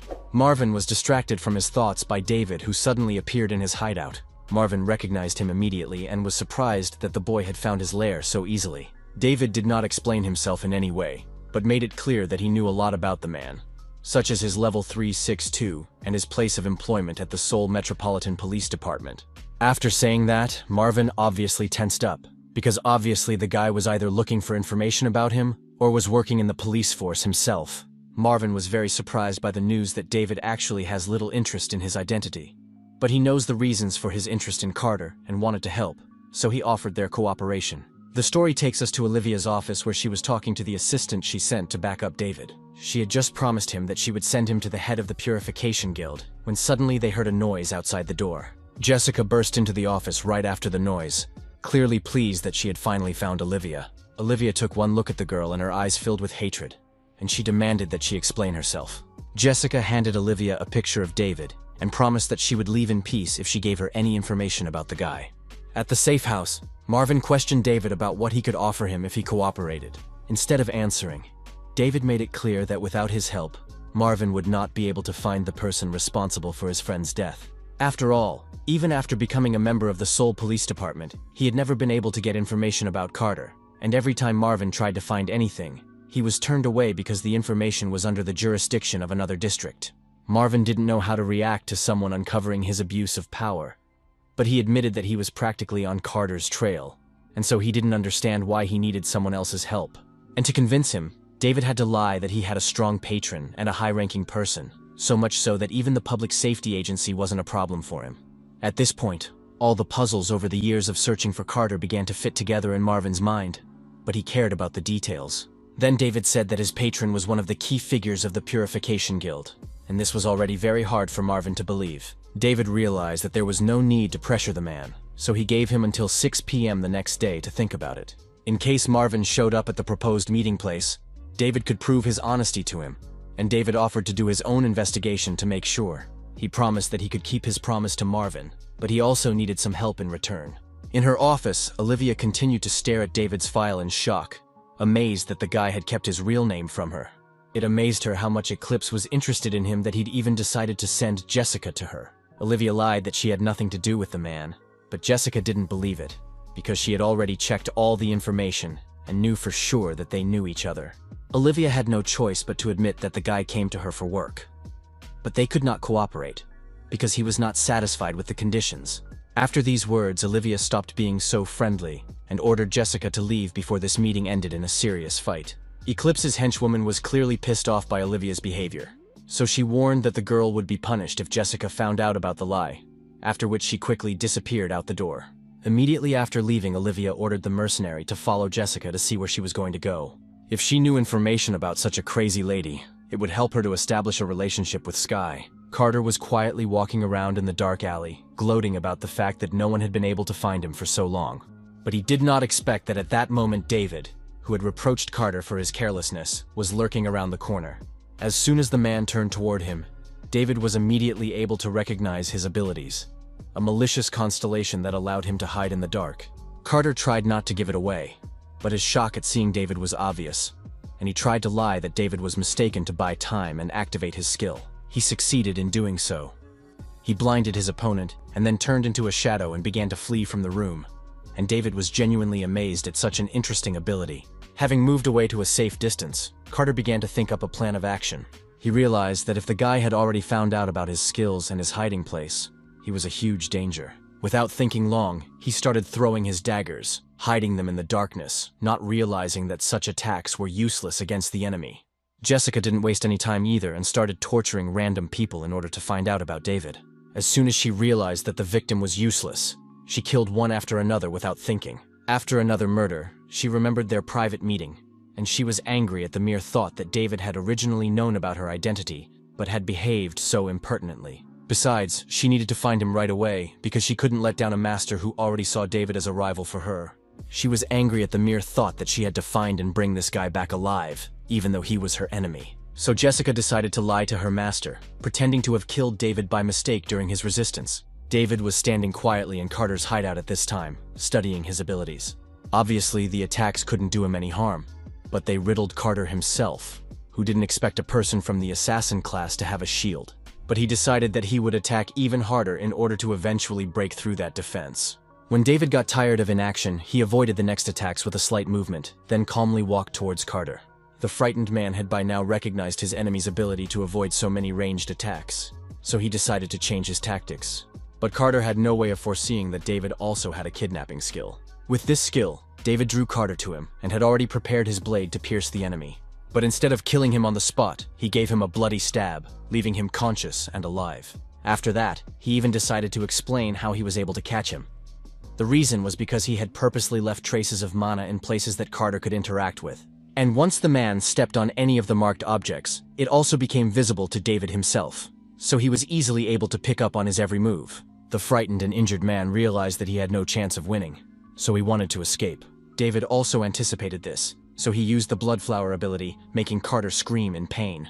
As soon as the pain subsided, he immediately began to squeak and scream indignantly at David, who dared to hurt him without even realizing who he was messing with. But David knew enough, at least that Carter was one of Rivera's toys from the Purification Guild. While Carter continued his unsuccessful escape attempts, David prepared a mana-soaked rope to tie him up. By this time, Marvin was already getting ready to meet David, remembering their last conversation and asking more and more questions. Last night, David calmly explained that he had almost bumped into Marvin's co-workers at the agency recently. But after overhearing their conversation, he realized that people from the agency could solve a lot of things through a special application. But they often used on their assignments a watch, like the one on Marvin's own hand, with which they could quickly provide identification or necessary documents. If we connect all these facts, we can understand why Marvin's Acanthus watch was in his possession and not deactivated after his death. Of course, if the Public Security Service was to blame for his death, it would have decided to get rid of the man's account. But that would have raised some questions, because it would have been necessary to sort out and open a criminal case for the death of the agent. However, those involved in Carter's work clearly did not want to proceed in this way, and decided to quietly eliminate the interfering person. And the Seoul Public Security Department is under pressure, and they probably know who killed the agent, but prefer to hide everything rather than deal with it, which is why his account is still open. However, now that someone, namely Marvin, has managed to access his account, the Public Safety Department starts looking for him. Hearing what he had just heard gave Marvin far more than he could have imagined, so he agreed to help David and fulfill his part of his promises. He now realized that the connection between the Purification Guild and the Public Security Department was true, but he didn't know what he should do about it. His musings were interrupted by David, who called Marvin over to him, but rebuked him for being late. Clearly displeased at this tone, the man demanded to see Carter, and David calmly pulled his battered face out of the bushes, showing that he had brought the lad with him. As soon as he came into the light, his spell was broken, and Marvin realized the reason he had been looking for him for so long, but couldn't find him. David also urged Marvin to look around, for he had purposely chosen a time when there would be a lot of people around. If Marvin didn't start dealing with Carter, he could find out who his master was. David assured him that he wouldn't stop the man if he decided to get revenge on him here and now, so he asked him how he wished to proceed. And this clearly led him into a real state of confusion. A few minutes later, when Marvin had made his decision and hidden from view, David was approached by a policeman who looked quite alarmed. He looked David over fearfully, realizing that he was the same mercenary who had contacted him about capturing Carter. When David showed the cop his face, he got even more nervous, but thanked the guy for his work, explaining how long they had been trying to catch this villain. He then handed the hero a tablet where he had to enter his hunter number to get the reward. And when it was over, 300 million came into his account as a reward and a chance to rent some dungeon. After it was over, David joined Marvin, genuinely amazed that he still hadn't gotten revenge on Carter, who was responsible for his comrade's death. But Marvin calmly explained that he knew his friend well, who certainly wouldn't have done such a thing in his place. Jake, like Marvin, was the kind of person who wanted to make the world a place where everyone could trust each other. And right now, Marvin also wanted to act honestly, hoping that the Purification Guild and public safety management would get better with time. But Marvin also realized that David's accusations towards the guild were too serious, and they couldn't forgive the Purification Guild or the Public Security Agency for that. David was already realizing that their acquaintance was leading them down the same path as in the original story. Marvin was leading the rebellion of the Public Security Agency. Thus, in the story, he was a villain and an enemy of the Purification Guild, just as much an enemy as David himself.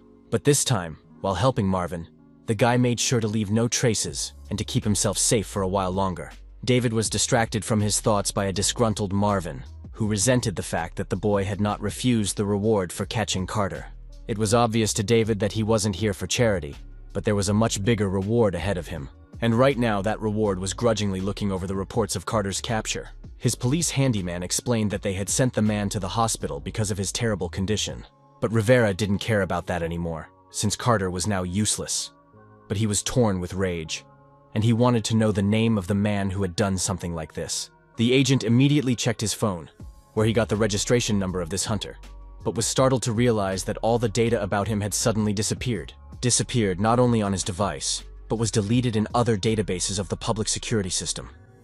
And at any attempt to search gave an error, as if it was the account of a dead person. Without listening to the agent, River angrily snapped the table in half, threatening the agent that he would never believe his lies. He was shaking with rage and dissatisfaction with the work of the agents who had been doing all these years. One by one, the agents began to justify themselves, reporting on the work they had done that had gotten them nowhere, and that made him even angrier. When River was ready to kill one of the agents, suddenly a portal in the shape of one of the constellations appeared in the room, and out of the portal came Sky, who asked River to explain what was even going on. On the other side of town, David was rejoicing at the items he was able to pick up from this quest. He now had gloves that restored stamina.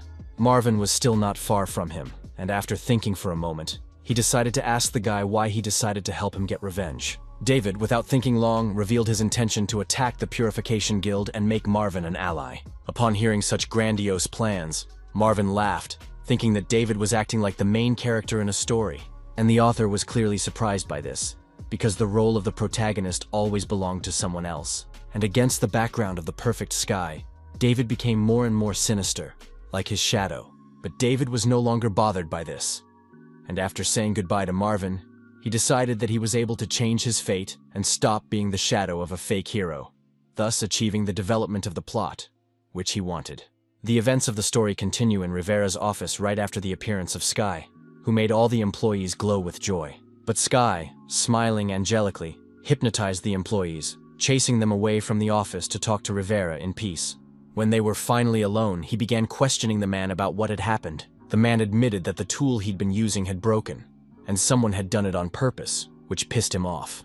Unhappy with his reaction, Sky reminded River that he had a duty to maintain his dignity at all times, and not to act so cavalierly. Plus, he reminded River that he had nothing to worry about. No matter who did it or who got in their way, he could turn their enemies to ash. It was already late at night when David arrived at Yangsu Station near Mount Buyong and found the fox statue he needed. According to the plot of the original story, the main character Sky was in this dungeon, although it was hidden, and this time David was determined to come here first. No sooner had he walked a few steps into the depths than he immediately sensed danger and prepared his blade for battle. Immediately he was confronted by a mid-level boss called Shadow, who was quite a dangerous opponent, especially when he attacked from behind. He had another ability called Shadow Step, which allowed him to split into several clones. David needed to deftly dodge to fight them, but instead he waited for the moment to make a successful attack. He threw his blade straight at the approaching monsters, and then, using his gauntlet, he spun the blade around, striking several enemies with it at once. Now there were 3 of them left on the battlefield: David, Shadow, and his clone. But the clone hero immediately recognized the mana, and he was not interested in it, so David approached the main enemy. But at the last moment, with the help of the exchange skill, the enemy managed to swap himself and his clone, ending up behind him. David knew how dangerous his attacks from the back were, so he was clearly nervous. But as soon as Shadow made her first attack, she realized that the enemy in front of her was just an illusion, and the real hero was already preparing to attack from behind. Using his gauntlet, he delivered his final blow, slicing the monster's skull in half. Stopping to take a break, the guy analyzed the tactic he used to better remember it. He used illusion, and he was very lucky that the monster didn't suspect anything and didn't notice the inaccurate trajectory of his attacks. In addition, he was able to divert the monster's attention and launch 2 attacks simultaneously, using the illusion and the real blade at the right moment. This led him to victory, and a new skill with which he can create up to 5 clones of himself. Looking at his system and the level he had achieved, David realized that he could finally write the story he deserved, and the first steps to do so had been taken. In the office, however, a real drama was unfolding, and River was trying to prove to Sky that he wasn't omnipotent and nothing was perfect. But Sky didn't want to hear it, because he thought that the whole world was created for him and revolved around him. Any election and justice will always be on his side. In the dungeon, however, the hero, not used to such loud statements, had already met his next enemy. And this main boss was as dangerous as in the story. And while one thought he was the main hero of this world, another was willing to be that protagonist for the sake of justice, no matter what. David's next step to achieve his goal was to fight the main boss, himself. Without thinking long, the clone immediately decided to attack using a short-range dash. But even though David managed to dodge, he couldn't help but recognize how fast this attack was. Even so, he counterattacked. The shadow quickly blocked his attack, and then David realized that he would have to fight himself closely, and there was no way to avoid it. He began to quickly think of tactics to win, but the illusion creation variant would be easy to track since they both knew each other's abilities. He could try an abduction attack, but he would risk getting abducted himself and so on down the list with the rest of the skills. He only had to use skills that required direct physical contact to avoid being caught in his own trap. The fierce battle continued in parallel with his musings, and David attempted a bleeding blow that was easily blocked by his own barrier. He appreciated his opponent's abilities at face value, but he wondered how long Shadow would be able to hold out. He dared to use Shadow's ability and, hiding among them, he began to attack. The moment Shadow made his first attack, the hero used the exchange tactic, which clearly pissed him off. After that, David began to make new bloody blows, and this time with the addition of the power of fire, and it worked. For after a few of these blows, the barrier gave a crack. But David didn't have time to make the final attack as Shadow managed to escape. But it was this decision that would prove to be the turning point in their battle, as David kept up his pace and headed after his opponent. And finally, after a few hundred more blows and a lot of tricks, the hero reached the point where his Shadow had used all his mana and had no chance to defend himself, as no one can restore his own mana supply. He wounded her with multiple strikes of his blades, and while Shadow could still move after that, all the hero had to do was snap his fingers. And expectedly, an aura began to dissipate from Shadow's body, and soon she fell dead to the ground. And only then, calmed down and remembering the whole battle, the hero realized that in fact his hypersensitivity to mana, a very useful thing, without which he would not have won. Plus, the reward was high. He had access to a skill boost, and his skill was finally able to reach the highest level available. When the body of the main boss completely dissolved, the dungeon automatically pushed the hero away. Looking at the loot he had gained during his time in this world, he realized that he had robbed Sky of even a chance to win. He was lucky that he was able to activate the dungeon first, and to find the skill book himself. But the best reward was the red stone, as it was an extremely rare material used to improve items or skills. If Sky got this item, it would give David a lot of headaches, so he decided to hide it in his inventory, as the crystal was useless now. He wanted to study his book, after all. This item was originally created just for the assassin class. As soon as the book was opened, it shone directly in his hands, and the system began to continuously flood him with notifications. All the notifications were dedicated to instructions for combat, which was the process of learning his new skill that he wanted to test in the next battle. For now, he had to move out as he had other things to take care of. The next day, he arrived at Olivia's office, who greeted him cheerfully with the completion of the dungeon. She wondered why the guy had transferred 100 million won to her. As it turned out, it was to hide from Jessica, who was actively looking for him. After all, Jessica was so impatient that if she had found any information about him, she would have immediately followed in his footsteps, but he was able to avoid that. Olivia only smiled slyly at the implication that the girl was so impatient that she had even killed random hunters in her search for the guy. But David wasn't interested in her desperate search, so he informed her that he had managed to catch Carter. But because David was good at hiding, he had completed the errand without leaving any traces, and also without making any money from it. So he offered Olivia terms for his next assignment, in which the Blue Eye Guild would not receive any money. But the girl herself was more shocked at how he had managed to catch Carter without leaving a trace. She was becoming more and more amazed at that guy's natural talent, and wanted to see what else he was capable of. Without giving her clear answer, Olivia decided to simply question the guy about his past, and what he was hiding from her.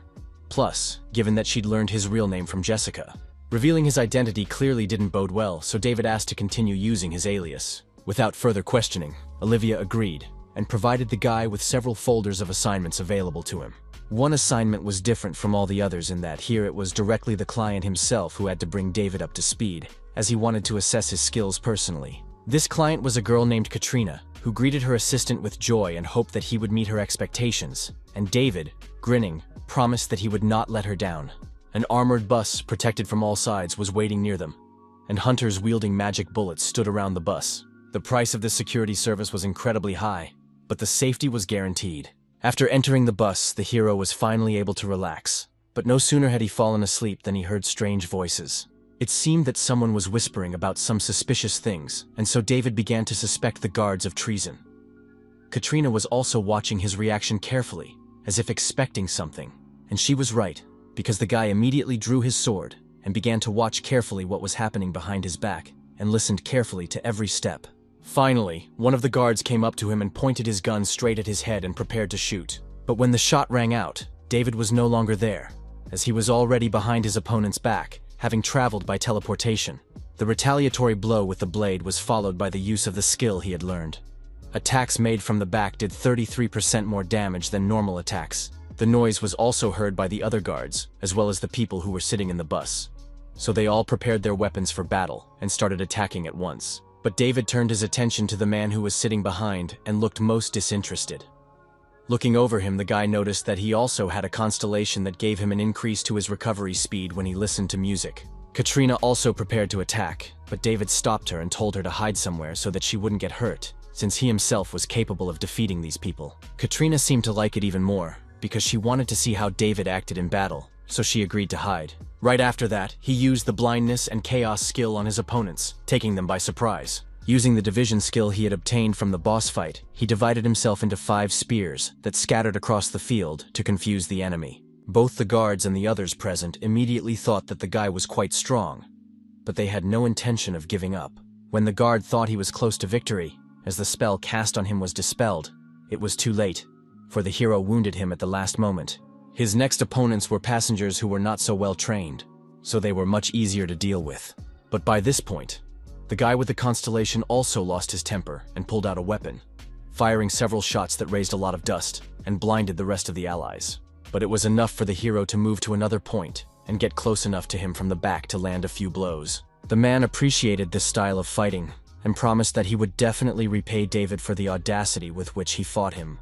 David only laughed, not understanding why he was so cocky, since the skill he had pumped to the highest level was blood flower. After all the injuries he had inflicted, all he had to do was just snap his fingers.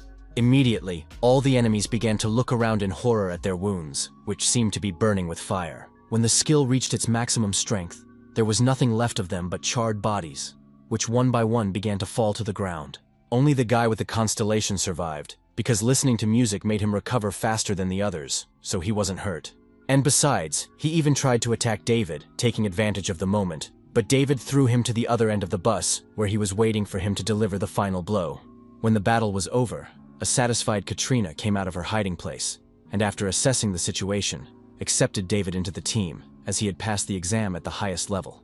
But that didn't bother the guy, who was already admiring his new abilities. The robber of measurements did not neglect such a useless constellation, and did not forget to mention to David how unproductive it was to listen to music during the battle. But in the meantime, David had learned to ignore his barbed words, so he calmly evaluated his other finds, like another new gauntlet that could pump up his strength and stamina. In addition, he also found a shoe that could make his agility even higher than his previous pair of shoes. He decided to sell the rest of the things that his defeated enemies were wearing in order to earn some money from it. At that moment, offended by David's ignoring her, Katrina approached him and confessed to being the leader of the Taiwa River group, then proudly assigned him the task. But upon hearing the name of the group, a frightened David started scouring through his memories and realized that it was an organization that occupied a minor part in the novel, with only a few details spelled out without going into detail. Hence, he knew nothing about the group and didn't expect to meet their leader. This girl's assignment was to fetch Austin's left hand, and he will receive 250 million won for accomplishing this task. Despite such a high price, David still decided to bargain, and his condition was that he would fulfill the assignment. But in return, Katrina must arrange a meeting with the leader of the Abyss. The Abyss was a guild that was notable for openly opposing the Purification Guild, and they also had the strongest power and cohesion. Although in the story, Abyss was destroyed because of internal problems, David was eager to intervene in Abyss to help them deal with their internal enemies, because sooner or later he would need the power of such a guild to destroy the Purification Guild. But earlier David could not have imagined that such an opportunity would come to him so soon, because Taiwa River is one of the satellite organizations of the Abyss. Therefore, this is his chance to get closer to the leader of the Abyss. After a little thought, Katrina agreed to indulge him with this idea, but only after seeing the results of David's work. A few hours later, they arrived at the necessary point where Austin often appeared, so she suggested David to go there in order to find him. As he looked around at the people gathered around the dungeon, he realized that there were surprisingly few people willing to enter. As it turned out, the reason was because they were all tasked with killing Austin. But because Austin was quite a strong fighter, so the hunters were preparing the fireworks method. The fireworks method was to gather many hunters to capture one strong target. This method was good as it was effective, but the downside was that in such a case, losses were inevitable, and someone would always become a victim. But those who survived would eventually come to their goal and win, and David sincerely wished that he wasn't the only one left alive. In the original development, a lot of people had suffered. The villain had survived. But now, using all the constellations as well as the knowledge he had gained, maybe he could save more people. But David was worried that he would have a lot of competitors, as many people received a request to kill him at the same time. This is not surprising, because the leader of the Red Blood Austin is known for killing everyone indiscriminately. Most people refuse assignments as soon as they hear his name. He is contracted by criminal organizations, warlords, and those who are not bothered by the dirtiness of his work. He was even nicknamed the Butcher for his similar penchant for killing. But on top of all that, he was a criminal whose head was coveted by many, and he was so good at his job that even well-equipped 200-level professionals he defeated like toys. But suddenly, Katrina was distracted by a strange whisper and noise, and when she turned around, she saw Austin approaching the crowd. He was surrounded by bodyguards who were driving all the people away from him. As soon as this entire group ran into the dungeon, Katrina reported that his left gilded hand was the most effective at using magic, so his left hand was more valuable than his life. Most of the hunters gathered here also desired his left arm as a reward, and were always scouting for a chance to tear off a piece of it for themselves. Therefore, they were waiting for the moment when Austin would come out of the dungeon and be more weakened so that they could use the fireworks method. Without waiting for Austin to come out of the dungeon, David turned around and headed off in an unknown direction, explaining to Katrina that he would be back soon once he had resolved all his affairs. He went to the store, where he purchased the necessary equipment and filled his inventory with items needed for the battle. One of his most important acquisitions was a ring that gave him an anesthetic effect and high stamina, which were quite rare qualities for artifacts of his level. But that wasn't the only thing he needed in the future battle, especially since Austin was clearly keeping some secrets, as he had no constellations, unlike his subordinates. Hence, he was obviously up to something and might even be a fake. That's why David now looked in the store trying to find the necessary equipment, which didn't seem to be available in this market. But suddenly, his attention was caught by a girl with a rather strong constellation that gave her high accuracy in magic attacks and arrows. At the sight of this girl, David realized that he had found what he had been looking for so long. As it turned out, this girl's body hid the same Austin, who was waiting for the opportune moment for all the enemies to destroy each other. Obviously, David was surprised at how good the disguise was, because if it wasn't for the presence of the constellation, he would never have realized that it was the same person. This girl boarded a bus that was crowded with people who also possessed constellations. Obviously, they were Austin's escorts in case of trouble. David quickly activated his ability and jumped onto a building, starting to chase the bus from above. He needed to hide in order to not arouse any suspicion, so he had to use his feet rather than any other transportation. Plus, he wanted to follow everything from afar in order to understand the man's true motives. Upon arriving at the site, Austin, surrounded by his subordinates, exulted from his perfectly planned trap. He laughed happily as he thought of how scared the mercenaries who had come for his head would be when they realized they had been trapped and surrounded. The other mercenaries were laughing as well, imagining how quickly they would take all of their lives that they wouldn't even realize who the culprits were. But suddenly, the expression on Austin's face changed, and in a flash he ran in the opposite direction from his subordinates. And when he stopped, he began to listen to his senses, for he had a strange premonition. By this time, the rest of the frightened mercenaries came running to him, trying to understand what had happened, and Austin calmly looked around the area in order not to cause panic, explained that he felt followed, but suspicions were not confirmed. David, on the other hand, was watching from around the corner, having finally figured out Austin's mystery and how he'd stayed alive after the fireworks every time, and realized what he should do. He also decided to attack them from the dungeon, only when evening came. Near the dungeon at this time, Katrina was looking around trying to find her partner. The other members of her guild were worried about the presence of an outsider in their ranks, and worried that David might be a person planted by the Purification Guild. Recently, the Purification Guild had gotten rid of White Rose in this way, but no one had ever caught the culprit. So the guy tried to reason with Katrina and suggested that she go and ask for help from the Abyss. But Katrina assured her companion that the man brought in knew what he was doing. In addition, they are also partially connected to the Abyss, at least through the leader Olivia, who instead of making useful connections and friends, strategically remained neutral with the organizations. On top of that, she had good observation skills, as well as great strength. And this guy had been chosen on her recommendation, plus his skills were trustworthy. For this reason, Katrina was ready to wait a little longer, because she wanted to see David's actions in this situation. But suddenly she received a notification on her phone, which clearly alarmed her, after which she immediately gave a command to her men to get ready for the battle. At that moment, Austin came out of the dungeon, and the rest of the unaffiliated hunters immediately signaled for an attack. But it was as if Austin was not going to do anything about it, expecting to be protected by his mercenaries. Soon the first blood of the hunters began to spill, and then the body of one of them exploded as it continued to burn. At this moment Austin, who was in the shelter, was laughing happily at the fact that he had managed to set his own trap. Then the remaining hunters began to turn around in panic at the unknown voice, and finally realized that most of their allies had already been killed. The terrified guys realized that they had been led into a trap from the very beginning, and now they had to fight for survival. But obviously the forces were unequal, so Austin was easily able to launch one attack after another, incinerating his opponents, and only a few people were able to survive such a thing.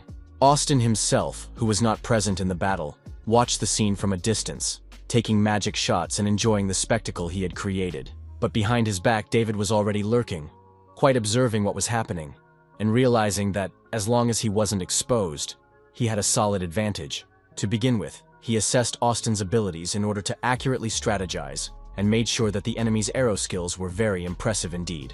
After that, he started waiting for Austin to reload, and after waiting for that moment, he applied the kidnap skill, easily snatching the girl from her shooting spot. Not expecting something like this, Austin was very much confused as David was already preparing to deliver the final blow.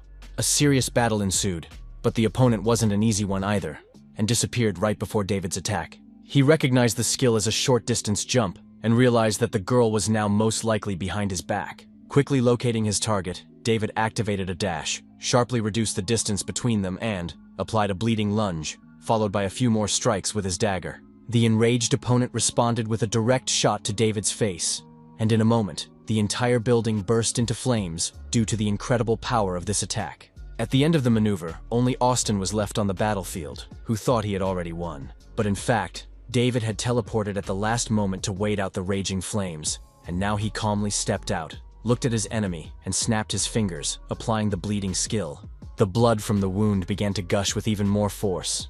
The damage was so severe that the girl curled up on the ground, and finally Austin's deceptive appearance began to disappear. In a second, Austin had already taken his true form and was gathering his last strength for the next strike, looking around to find his enemy. He didn't even notice that his strongest arm was already severed and lying on the ground beside him. Apparently, he tried to pull himself up to it, but it was too late, as David had already activated the kidnapping, taking the arm for himself and thus completing Katrina's task. With that, he began to run away, and all he could hear was Austin cursing and sighing furiously behind his back as he pleaded with the minions for help. But when Austin looked back, he realized that all of his helpers had already been killed by Katrina and her teammates. So there was no one left of Austin's defenders. Katrina was ready for this attack, for David had warned her that the dungeon contained a decoy, not the real Austin, and now he planned to surround the mercenaries and attack them. He also knew that the real Austin would be hiding in the distance, providing fire support, and that there would be an explosion to signal their attack. And as David had predicted, after that explosion, Austin would be without his left arm. Katrina had no idea how the guy managed to pull it off, but she was ready to finish what he started, so she used her special skill, which began to twist the enemies like a whirlwind. Austin himself was also hit, as he flew away to an incredible distance and lay in the distance, unable to find the strength to come to his senses. But Katrina didn't care about this guy, as she was looking back at the aftermath of this fight and was already trying to anticipate how unpleasant the consequences of this battle would be. But a sudden message from David brought her out of her musings. He asked her not to forget her promise to lead him to the abyss. She honestly admitted that she would be busy for a while as she had to deal with all the aftermath of the battle, but promised that she would contact him as soon as she had time. She then stared annoyedly at her phone screen, waiting for some sort of response and guessing she wouldn't get one. The next morning, David went to Olivia's office without delay, where he brought Austin's hand and started asking about where Jessica was hiding and what she was doing. That's when it became clear that Olivia had purposely given Jessica the wrong information, and the girl was now forced to run around on the wrong trail looking for David. But that wasn't the only news, because obviously David didn't know, but in such a short time he became a real star on the internet. A video of the guy running away with Austin's severed arm was posted online, and every hunter was now trying to uncover his identity.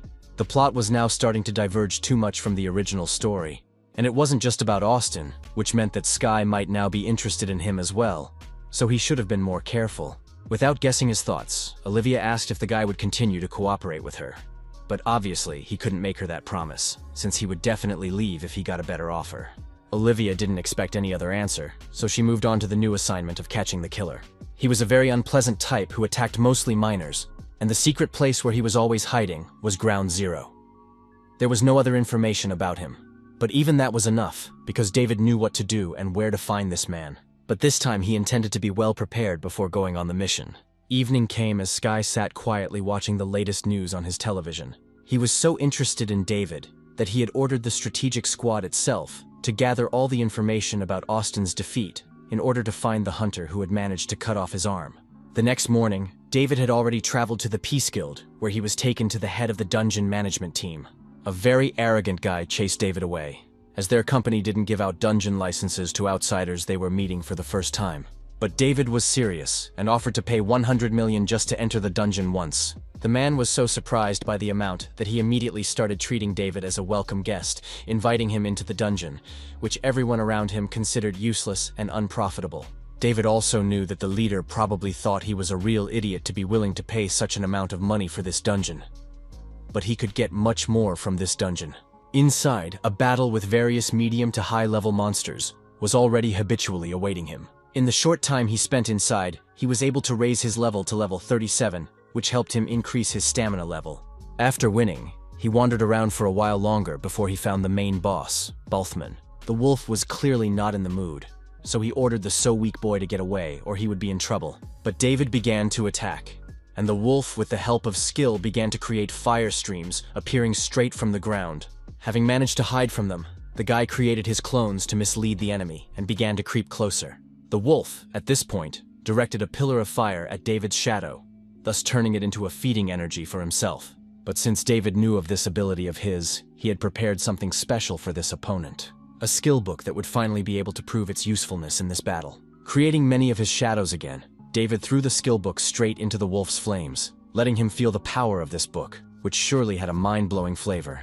Indeed, the flavor was great, and the wolf felt the difference until the moment the book appeared above his head, offering him to learn new skills. And immediately after the book appeared, he was surrounded by a multitude of system windows informing him of an error in learning a new skill. These errors were so many that the wolf stopped to navigate in them. Then the hero had a chance to use the skill of kidnapping to quickly end the battle, and despite the fact that the wolf tried to resist, it was useless, because David had already gotten too close and was able to attack with the skill of bleeding. And after moving away to a safe distance, he easily defeated the wolf with the skill of Bloodflower, thereby increasing his level to 39. In addition, he had a new skill called Catastrophe, which was his target. It was a fairly easy battle considering he knew how this world worked. David could quietly take away someone else's skill and study it fully, and he wasn't penalized like the wolf had been. But he had triggered a bug in the wolf's own system, causing him to apply the book to study skills not of his class, which helped him win quickly. And now with the new ability, the preparations to go to Ground Zero were over. But the way there was also quite dangerous, as he needed to go straight to Seoul. Obviously, in the capital city ruled by the Purification Guild, Sky was all over the screens, and he was clearly ruining David's mood. To make matters worse, there were happy news all around that the Purification Guildmaster and Guildmaster Fortuna had decided on an agreement. It seemed like a very touching moment to everyone around, aside from the fact that this was the 13th Stars game, and another point to achieve their plan. The 13 Stars are Sky and his colleagues, that is, the 13 hunters dubbed as heroes in the story. But in reality, they were the ones responsible for the destruction of an entire world. The scariest part is that the 13 Stars have connections all over the world. This means that they are able to manipulate public opinion even if in the future they act on behalf of one person. Everyone will habitually assume that they are a powerful army of heroes. David realized that it was his own payback for writing a story like this. At that moment, he was found among the crowd by an unknown girl, who decided to talk to him first and offered to help him. Just seeing her, David immediately realized what group she belonged to, and that right now she was trying to use her skill on him. Her skill was telepathy. In addition to digging into his thoughts, she was also preventing him from using his own skills because she was a higher level than him. The girl probably thought that she had already defeated such a pathetic opponent, but David firmly stated that he did not intend to let her into his head. Then looked at her, he realized that she could look into anyone's mind if they had no telekinesis protection or a level lower than hers. Hence, Camille was one of the 13 Stars, but she had one additional constellation that David couldn't see. And even the Dimension Eater was surprised that there were defenses he couldn't get through. But that didn't matter now, for David needed to protect herself from the mental skills that instantly embedded pleasant memories of the caster. By doing so, her skill could break down the mind's protective barriers, causing him to feel blessed. Memories of suffering could temporarily strengthen defense mechanisms, so David started remembering all the horrors of his past life in time. Smiling happily, Camille handed the boy a red card that only those who were able to block her abilities received. The girl asked that David contact her in case he got bored or wanted her support.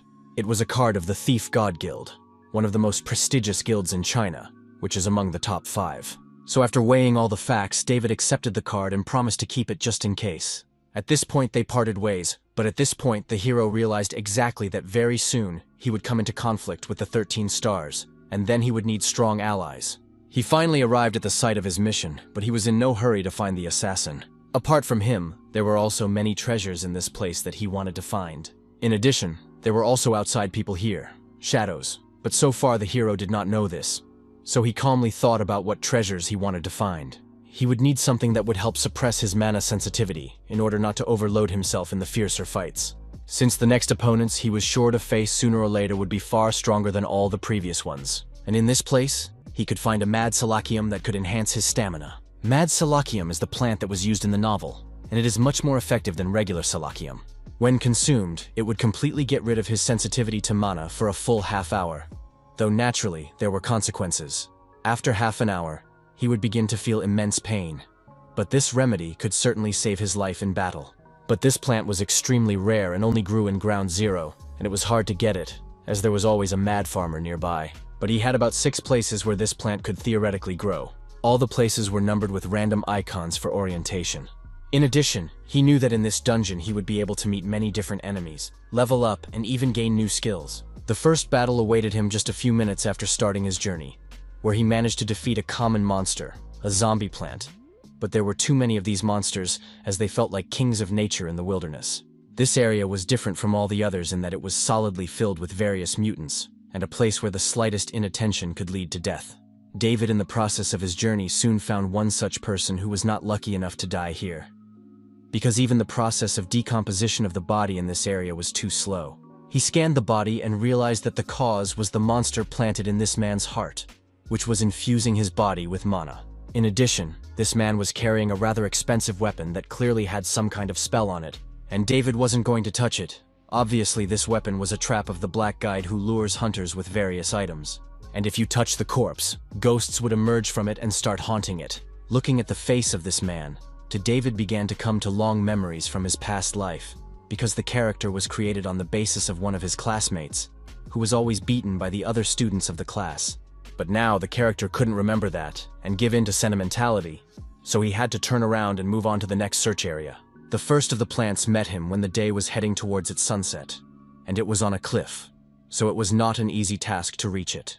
As soon as the guy took a leap and was able to pick this plant, the very same monster farmer woke up in the depths of the earth and tried to attack the guy with his vines. But when he failed to hit his target, he had to show himself completely. He tried to come down behind David for an attack that would plow him down where another monster was waiting for him. Applying his jump, David went straight for the farmer for a battle with him. An attack followed, but the guy teleported away in time, taking the monsters by surprise and attacking them from behind with his fire attack. In the end, the victory was easy and raised his level to 40, which unlocked a new basic evasion skill that he would definitely need in the future. But at the top of a tree, he noticed a shadow that had been following him the whole time, and the shadow was the next target for the guy. But once he got closer, he realized that it wasn't a monster at all, so he demanded to explain the reason for following him. As soon as the shadow dissipated, a pretty girl appeared in front of him, who asked in surprise how long David had noticed her. But just one look at the girl's face gave the guy a huge shock mixed with old painful memories. He had met her before in his normal life, where she was a model student, and her father was a successful businessman. In addition, this girl was close to River, who was the president of the school. But after her father's business went bankrupt, River quickly changed his attitude towards her and started bullying her just like everyone else. For this reason, she also became Rivera's antagonist and enemy in his story. But now, looking at her, David realized how many details he had forgotten to think about when writing the character. The embarrassed girl awkwardly apologized to David for ruining his mood with her stalking, and also marveled at how the guy, despite having just arrived in Ground Zero, had avoided the Black Guide so well and was able to tame the mad farmer. But suddenly the girl's face changed when she saw the fierce face of David drawing the dagger over her head, so she covered her face with her hands fearfully. But when the blow didn't follow, she realized that the guy wasn't trying to hurt her, but instead was protecting her from the danger that had crept up unexpectedly behind her. After the rescue, He demanded that Layla not follow him anymore and quickly jumped down from the tree, going about his business. All she could do was silently watch him go and embarrassedly admit to herself that she would have liked to talk to this guy some more, but he had other things to do. For just a few hours later, he was able to kill a few more farmers while hunting for new flowers. In this short battle, he had already managed to earn as many as 6 plants in each zone, so it was obviously time to begin his main task of catching the killer. But it seems that the monsters that were in his vicinity at this time thought differently. They were angel monsters. But it seems that David was lucky, because they were not interested in David at all and went about their business, and David decided to do the same. On his way back, he came across the body of the dead agent again, where he once again saw the monster inside the corpse. This monster was actually harmless enough on its own, but what was truly dangerous was the master controlling this bird. It was that black guide, a collection of spirits of different types that was hard to recognize in the darkness of the night. It approached silently and unnoticeable in the darkness, and by the time one realized that the monster had crept up, it would be too late to defend oneself, for it would make its attack. If the monster fails to kill the victim in the usual way, he will try to deprive the victim of his sight, his sanity. Eventually, it will force that person to take his own life, completely taking over his mind. But the weapon strongly attracted David, so he created his clone, after which he took away the weapon. The moment the bird that jumped out pounced on him, he had already managed to make a body swap, thus taking the dagger with him. The bird, which immediately sensed the switch, let out a loud cry, and the guy, not thinking long, began to run away from the place. It was the right decision, for the black guide, who had been in the vicinity of the lad all this time, was already chasing him, and quickly came to his call. Continuing to eat Salakium, David ran as lightning fast as possible along the dirt road, but even so the dark spirit successfully caught up with him. Despite all the guy's teleportation and acceleration abilities, they were on par with each other. And then came the moment when David really got tired of this chase, and it was noticed by the black guide, who also prepared to attack. But it turned out that everything was originally well thought out by the author, who managed to discreetly send his clone to the top and, having made the exchange, watched it all from afar. And now the black guide will come to an end, because the monster did not even notice how he fell into the trap, and he was surrounded by monsters' angels. Seeing the enemy, they raised panic, shone brightly, thus gradually killing this monster.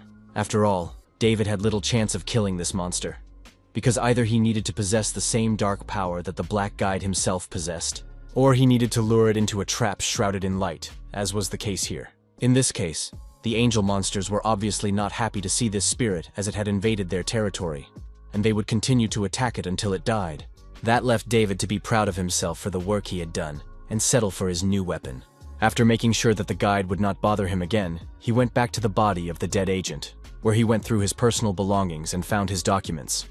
David felt sorry for the guy who had been abandoned in such a place, so he took his papers to give his body to his family, and closed his eyes to rest in peace. But now David had to leave, as he had an assignment waiting for him, but he made a promise that he would definitely do whatever it took to sort this out. As soon as David disappeared a fair distance away, the magic of Layla, who had been nearby the whole time, dissipated, and it was evident that she was clearly pleased with this guy's act. By the time David arrived at the assassin's hideout, it was already dawn, but he remembered his conversation with Olivia and the instructions for the task before completing it. As was already known, this killer preyed on young children. This assignment, as well as the known materials, had been prepared by the victim's father. In addition, Olivia urged that the guy did not just kill this man, but was sure to comply with all the conditions of this assignment. Familiarizing himself with them, he immediately applied mana tracking and found suspicious activity deep in the mountains. The smug man in the robe rejoiced at his next kill and the gauntlet he had obtained. Besides, he was not a simple man, but the owner of a constellation that gave him extra points to his level when making kills. The assassin was too busy cheering that he didn't notice David's approaching attack, so he reacted too late. But his ice armor skill helped him deflect the blade aiming for his neck at the last moment. The blade immediately returned to its owner's hands, making his presence known. And just one look at the guy was enough for the assassin to become enraged like a beast. With a grin, he created an ice spear that could be used to fight at long range and prepared to attack. Following that, he began throwing these spears at David, but he was able to easily dodge and escape from each attack. After analyzing the strength of this man and his constellation, David realized that this mage was even stronger than the Carter he had fought earlier.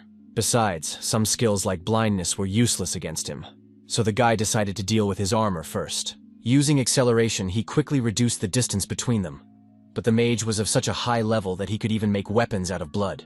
Therefore, It became obvious that he couldn't avoid a few injuries in this fight. Even strong attacks did the slightest damage to him thanks to his pumped resistance ability. This skill was in addition to his quick evasion, and because of the high level of the skill, his resistance to attacks was also at an all-time high. Without knowing it, the mage was still smugly chowing down, sympathizing with Davida for not choosing a quick death. It seemed to him that he could deal with David quickly, steal his items, and then head into town to find a more interesting victim.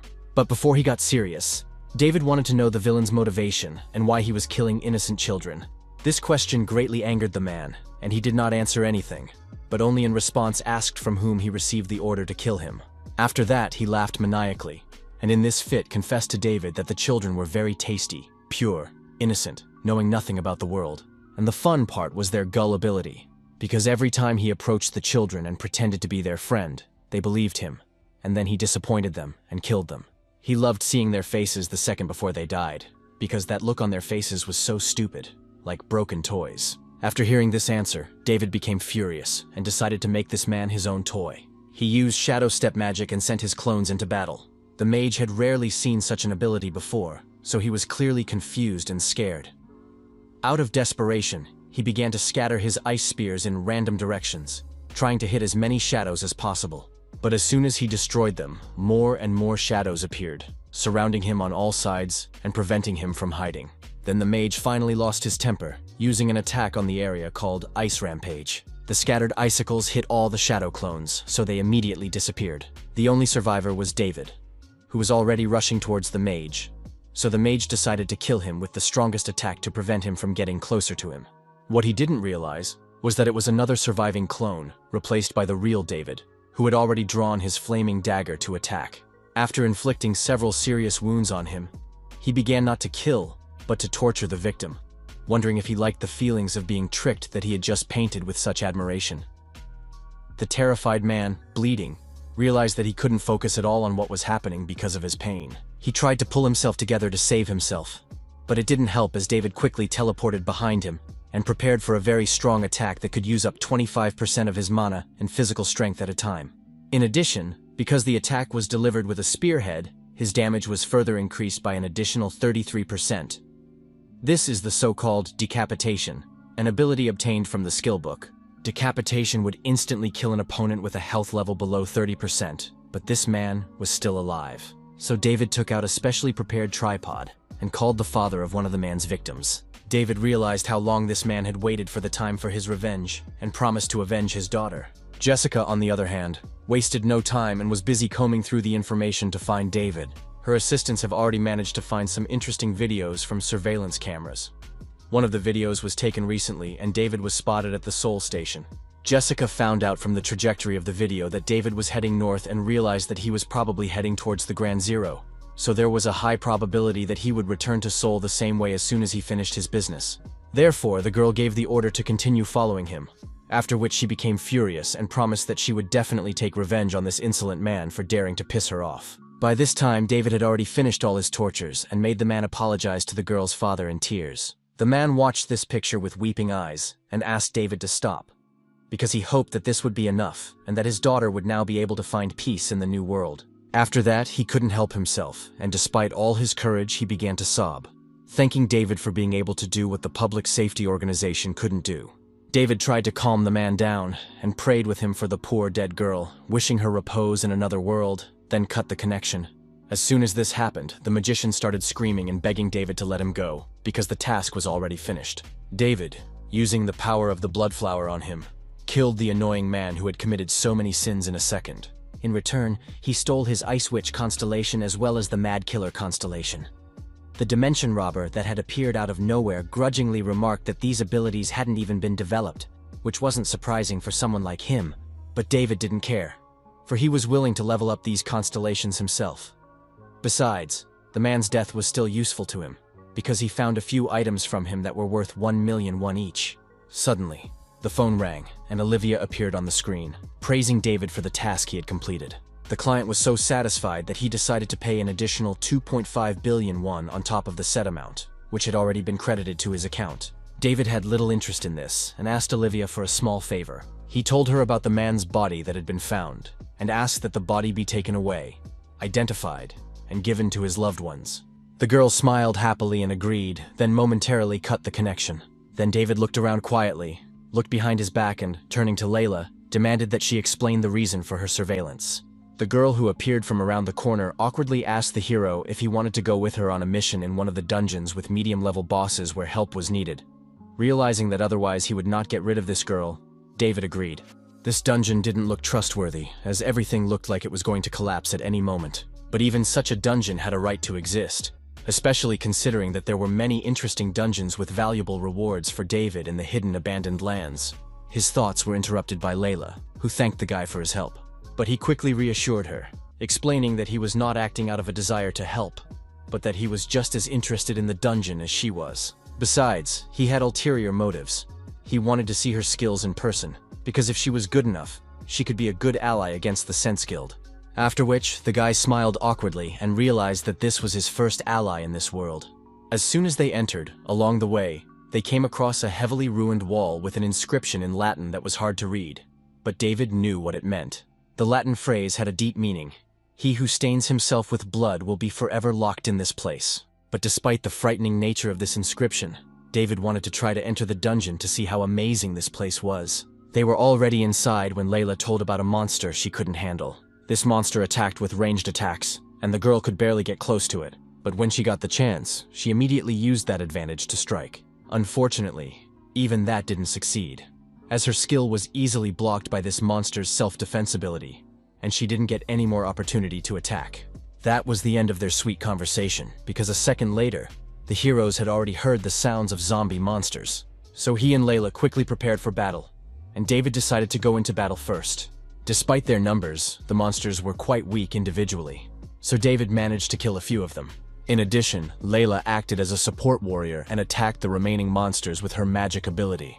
When the first battle was over, David was satisfied with the work he had done and appreciated the girl's ability, for her skill and reaction were at an excellent level, and she was definitely a level 200 mage. The rest of their journey was also not calm, and encountered many more monsters that the two of them had to defeat. But when they were done with them too, they walked the rest of the way, chatting merrily with each other. Layla marveled at the great number of unusual skills that David possessed, for she'd never before seen a person who could use the capture skill, which was characteristic of some monsters, as well as skills that only mages could use. After all, this all contradicted his assassin class, but it didn't confuse her at all. She thought that they were very lucky, because now the dungeon could be completely cleared very quickly. David was glad that Layla didn't ask any questions, and thanks to her he was able to increase his level, and soon he would be able to reach level 50. But there was also a disadvantage. After the 50th level, he would get new abilities only at the 100th level. His musings were quickly interrupted by the unexpected attack of the main boss waking up. It was a huge-sized knight in armored armor named Sportula. At first glance, it seemed that this monster had no weaknesses, but knowing its peculiarities, David asked the girl to help him climb directly on the monster's head. Layla didn't argue, realizing that the guy clearly deserved her trust. As soon as David accelerated and got far enough away, she activated the portal ability and then used it a few more times, helping him get closer and closer to the head. Although her actions were precise and polished, the monster attacked frequently, making it hard for David to orient himself in space. The portals had to be constantly moved, forcing the guy to walk on the walls or fall down to the next portal. But finally, she was able to find the right moment to open the portal right above the monster's head, and David flew down at full speed. He realized that whatever attacks he had now, the self-defense skill might hinder him, so he decided to eliminate it first. Hoping for Layla's support, he prepared for his attack. Layla didn't let him down as she opened a new portal at the right moment, and as a result, David's attack hit the most sensitive place, the monster's neck, which gave him the opportunity to use the decapitation skill. To David's surprise, instead of throwing him again at the beast's head afterward, Layla teleported him away. After that, she began to gather a blob of energy to perform one of her strongest attacks. The monster was then struck by the strongest lightning strike and fell dead to the ground. When the fight was over, Layla awkwardly admitted that she was bored watching David's battle and wanted to participate as well, and Guy didn't argue with her, admiring her talent.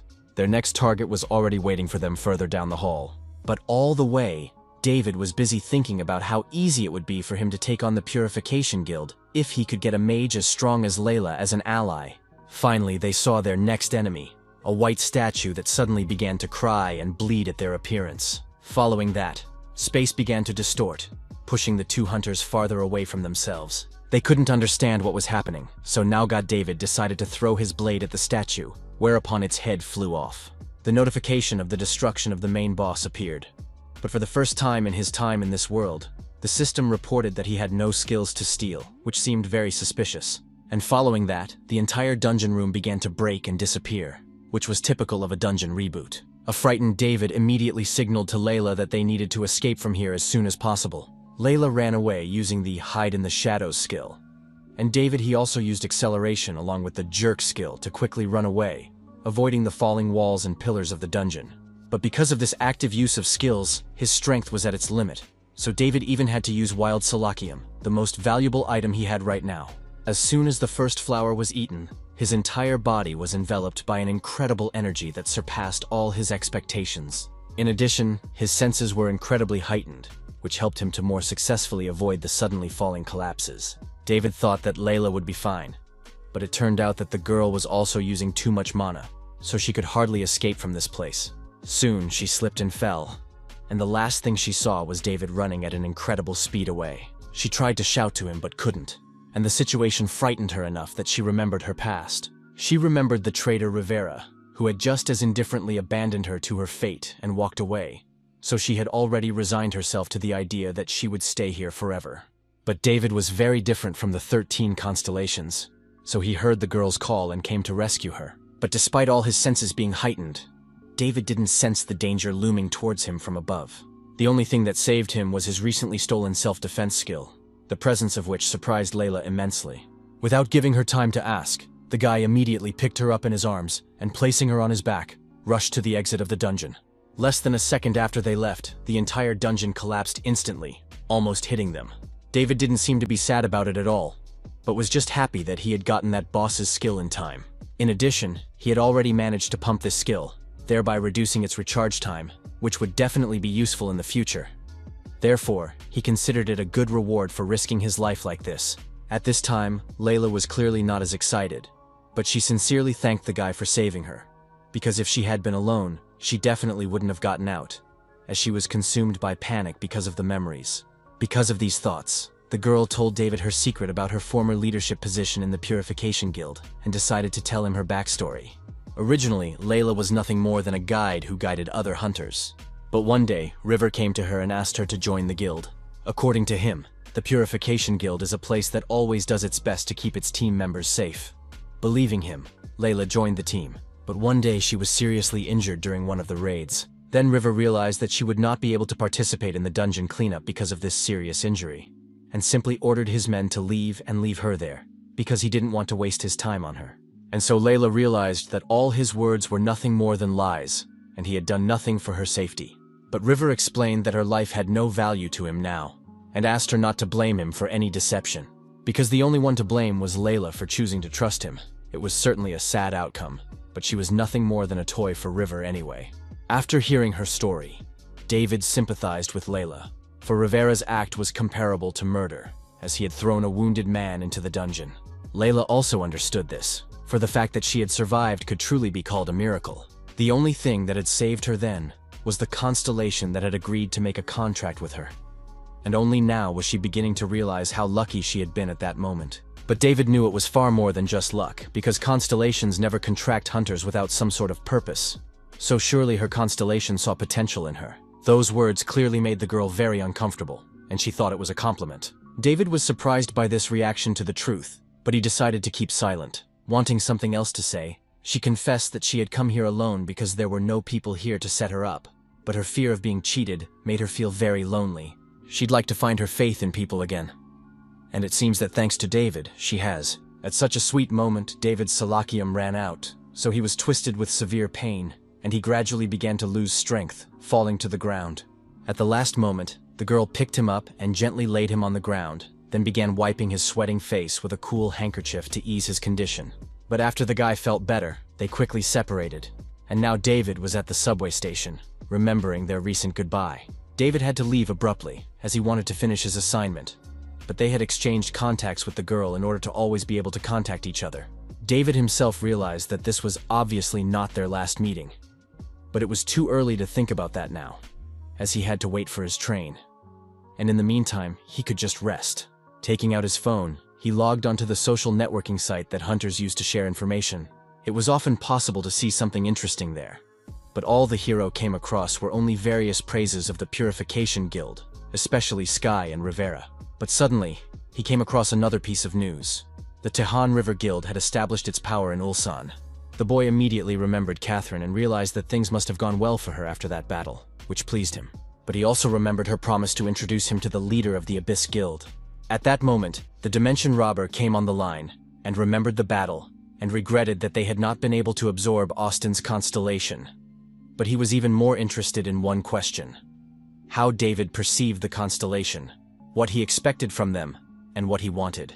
But the guy saw nothing but mutual benefit in their relationship, because he realized that his success directly influenced the success of the Dimension Robber, and Constellation considered such thoughts of David as real insolence. Although even then, at the first meeting, the Dimension Robber realized that the guy was an unusual hunter, because few people managed to summon him at the 10th level. He knew that David had many more challenges ahead of him, and if he could pass them, they would merge and become one, and the Dimension Robber would give David more skills. Thanking the Constellation for such dedication, David wondered about the downside of the Constellation contract, for it seemed to be a win-win. From what was known, the Constellations ruled this world, and the system linked their fates to the fates of ordinary people. At least that's what David had written in his novella, though he'd originally implied that the system was only for those in Sky's service. But the Constellation had a very different opinion, for it was natural for constellations to choose their companions, to share different events with them. They believed that their master's war was in a sense their war too. For the constellations were not the rulers of the world in the first place, but were created merely as companions. It was then that David realized that the constellations also had their own superiors. But the Robber of Measurements was not about to go into the details that so intrigued David. The interest was due to the fact that it was information beyond the scope of his story. For although he was the writer of this world, he didn't know the half of it, although obviously all responsibility for what was happening here lay with him as the creator. But he had not expected to have created something so global unconsciously. But suddenly the constellation admitted that it didn't want to disappear. For as he looked at David, he wanted to keep following their story. For as time went on, he became more and more convinced that they were becoming two linked destinies. And to David, those words sounded like the best encouragement, so he promised the Measurement Robber to exceed his expectations. Just at that moment, he received a notification from Olivia, who alerted him that Jessica was at Seoul Station, waiting for him. The guy was surprised by how quickly the girl reacted to his appearance in Seoul, so he decided to change the trajectory of his path in order to meet her a little later, at least after a few more dungeons, when he could level their odds. And now it was logical to go to the train station instead of Seoul Station, and from the bus station he could safely get to the terminal in Gwangju, near which there was a dungeon. After a couple of hours, the guy had already arrived in the vicinity of the Gwangju terminal. He planned to use the permit obtained from the public security office in the local dungeon. In addition, the information of the hunter his license was registered to had been deleted from the system, so it was impossible to track him down, and even though he had spent a huge amount of money, it was worth it to improve his skills before the battle with Jessica. But the reflection was quickly interrupted by the screaming of a helpless girl surrounded by bandits who were trying to rob her. She cried and cried for help as the bandits taunted her and had already reached out their hands to search her. Despite her wounds, the girl remained just as determined and vowed to take revenge on the criminals of the Heian Guild. From the name, David realized that this was the guild that was a puppet in Sky's hands in the story. Under his orders, this guild was exterminating those who opposed the Purification Guild. Obviously, these people were quite powerful, and it wouldn't be easy to fight them in battle, but David couldn't ignore what was happening around him and was about to intervene. Scanning the people present, he saw the constellation above the head of the girl and the male ringleader. The man had the constellation of Master of Deception, which seemed quite useful to the hero in the future. The Dimension Robber explained that this constellation was considered a high-ranking constellation, though it had a primitive name, so he was very surprised that such a person had a constellation of such a level. After hearing these words, David was convinced that now he definitely didn't have a single reason not to intervene in this situation, since he wanted to see the skill of deception in action. He began to approach the hunters and ask them to guess which of his versions was real. This ability did not surprise them much, so they stood waiting for further developments. David attacked, and the leader had to defend himself against his clones. Jessica, on the other hand, continued to stand in the meantime, despite the fact that it was already dusk. Suddenly, she thought that most likely the guy could have taken a different route, but she couldn't even let out her anger, because the master was still on the line, who was also unhappy that she still hadn't been able to catch some fugitive. He was very disappointed with Jessica, for whom this was such a difficult task, as he had expected a much better result. He ordered Jessica to bring David to him no matter what, and she could not disobey, so she did. All the while, she walked quietly down the alley until she came to a dead end, and throwing away her earpiece, she listened to the sensations, realizing she was being followed. Smiling evilly, she ordered her stalker to reveal himself, and without waiting long, she went on the attack. David, meanwhile, was clearly getting the upper hand in the fight, successfully wielding his newfound abilities. After a couple more blows, he found the weak point of the enemy and managed to apply the decapitation skill, thus killing the target and stealing the contract of the constellation. But by that time, the situation was getting out of control, because David was attacked by the villain's handmaidens. But it was much easier to deal with them, and David beheaded each of them with one easy blow, because he wasn't going to deal with those who didn't even have constellations. Finally, in silence and calmness, the guy in the system window familiarized himself with his ability, which at every 100th level gave him a rare item. So now reaching that level did not seem such an agonizing goal. His calmness was disturbed by Christie, who came up and introduced herself, and then put her phone in the hands of the hero, asking him to leave his number. The girl very much wanted to thank her savior, and David, not stopping to refuse her, left the number and sent her away. Just at that moment, his phone received a notification that he could enter the open dungeon, and without wasting time, he went there. Jessica had already dealt with her stalker by this time, but she hadn't managed to get any information out of him, so she was about to leave disappointed. But at that moment, she noticed another stalker she didn't want to waste time on, so she decided to kill him by taking away his cell phone, on which he was typing a message. As she was about to familiarize herself with the contents of the phone, she was distracted by a call from her headphones with an interesting message about David's whereabouts. Upon checking the dead mercenary's body, Jessica also found a business card from the Blue Eye Guild with Olivia leading the way. So Jessica realized that she had been cheated all this time, but she didn't seem upset because now she knew where to find David, and she didn't need Olivia anymore.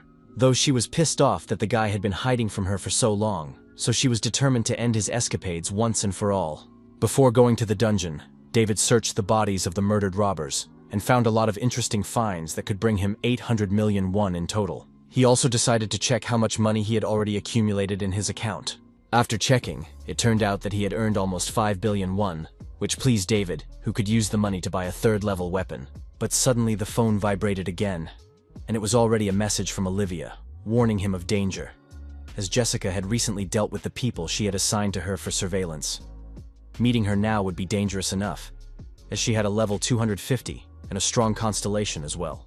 Compared to such a person, David's 49th level wasn't even on par, so he decided to go to the dungeon in order to gain more new experience that would even out their odds a bit. Knowing David's whereabouts, Jessica sent the Eclipse mercenaries to clean up the area, so they destroyed the Haiyan Guild that was operating in the area. In addition, Jessica was informed that they had taken control of the main entrance of the terminal, so it would be difficult for David to escape undetected. Jessica was already more than happy with this news, and she hoped that David would appreciate the effort she had put into finding him. And she didn't expect at all that David was not far away from her at this time, and as expected, he praised her for the effort she had done. In this small amount of time, David had already managed to go to the dungeon where he faced the main boss named Sagan. Fighting this boss also gave him a lot of trouble, as he had a strong area wind damage that wiped out all of his clones in the blink of an eye. In addition, all of David's melee attacks also had no success. Using self-defense was a failed strategy, as it would simply waste his mana, so he decided to combine everything at once. Using the Shadow Step, he placed the clones around the perimeter, waiting for the enemy to focus their attention on them. He hid himself in cover, and at the right moment he was able to use Abduction to shorten the distance. And then it was just a matter of using a Bleeding Lunge. But David did not miss the opportunity to play with his enemy, so he let him go, and even let him show the maximum of his strength, and when applying the skill killed him with a single wave of his hand. He finally got the 10th level of the Hurricane skill, as well as the basic new Assassin class, Stealth. The skill was useful, but the significant downside was that Stealth cancelled out when using other skills. As the guy headed towards the exit of the dungeon, the Dimension Robber realized that this was the end of his training, and he was interested in watching the hero in his upcoming fight. It was through Stealth that Jessica couldn't recognize when he appeared near her, but appreciated that the guy had finally stopped running off like a rat. David only laughed at the comments of such an embittered woman. He even decided to brag to her about his knife, which he had bought specially for their fight. But before the fight, Jessica asked him if he wanted to be a part of their group, though she already knew the answer, so she thanked him in advance for the refusal. She used her skill to aim at the guy's body and admitted that she had wanted to kill him for a long time. And now that he was marked, it was pointless to avoid her. The girl's constellation gave her the ability to see her target even when she was stealthy, if the target was already tagged. By now, Olivia and Amelia were making their way to the Gwangju City station, having been warned by David about the upcoming battle with Jessica. Looking around at the scale of the Eclipse intervention, Amelia was very worried about David. But Olivia assured her that a guy like that could handle even the toughest of tasks. That helped calm her down. Although Amelia knew better than anyone that there were reasons to worry, since David wasn't the kind of guy who liked to be helped. Olivia also knew this, for he was a loner, which was odd given his strength, so now she was on her way to see the results of his work. But when they pulled up to the intended location, they saw many armed Eclipse mercenaries guarding the area, preventing anyone from going any further. Olivia didn't want to waste her time fighting these people, so she simply started running over them with her armored car. The events carry over to Jessica's fight with David, where the girl easily figured out the guy's ability to create illusions and steal other skills. It became obvious that the best tactic was to use precise fire attacks for maximum defeat, because no man would be able to avoid her attacks for a long time. David felt it himself after the first series of attacks, but it still made him laugh how angry Jessica used to get when she couldn't hit him. Now she was just blazing with rage, and her constellation's second ability, the 500% increased damage of fire attacks, was manifesting. David waited for the girl to show her full power, so he continued to move quickly around the perimeter, applying defensive maneuvers. In addition, he did not forget to eat Salacium to increase his energy. He realized that he didn't have many tools against Jessica right now, as he had only recently strengthened his defense barrier to its maximum level, and also improved his weapon attack with enhanced bleed. It helped him survive the fire attacks, but it couldn't save him forever. So he decided not to waste his energy and started fighting, so he had improved weapons and defense, so he had a chance to win in close combat. Emily and Olivia were also busy clearing their way into the enclosed area, fighting the remaining Eclipse servants. Olivia had made her way around the building, but hadn't found David, so she urged Amelia to hurry up and go somewhere else, namely the train station.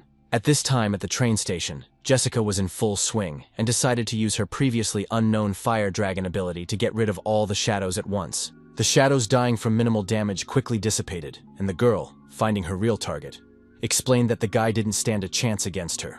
Watching her from the sidelines, David had already realized that the only flaw in her tactics was her minimal melee ability. He threw out his dagger, but intentionally missed, in order to distract the attention of the cocky girl who didn't miss the chance to laugh at him.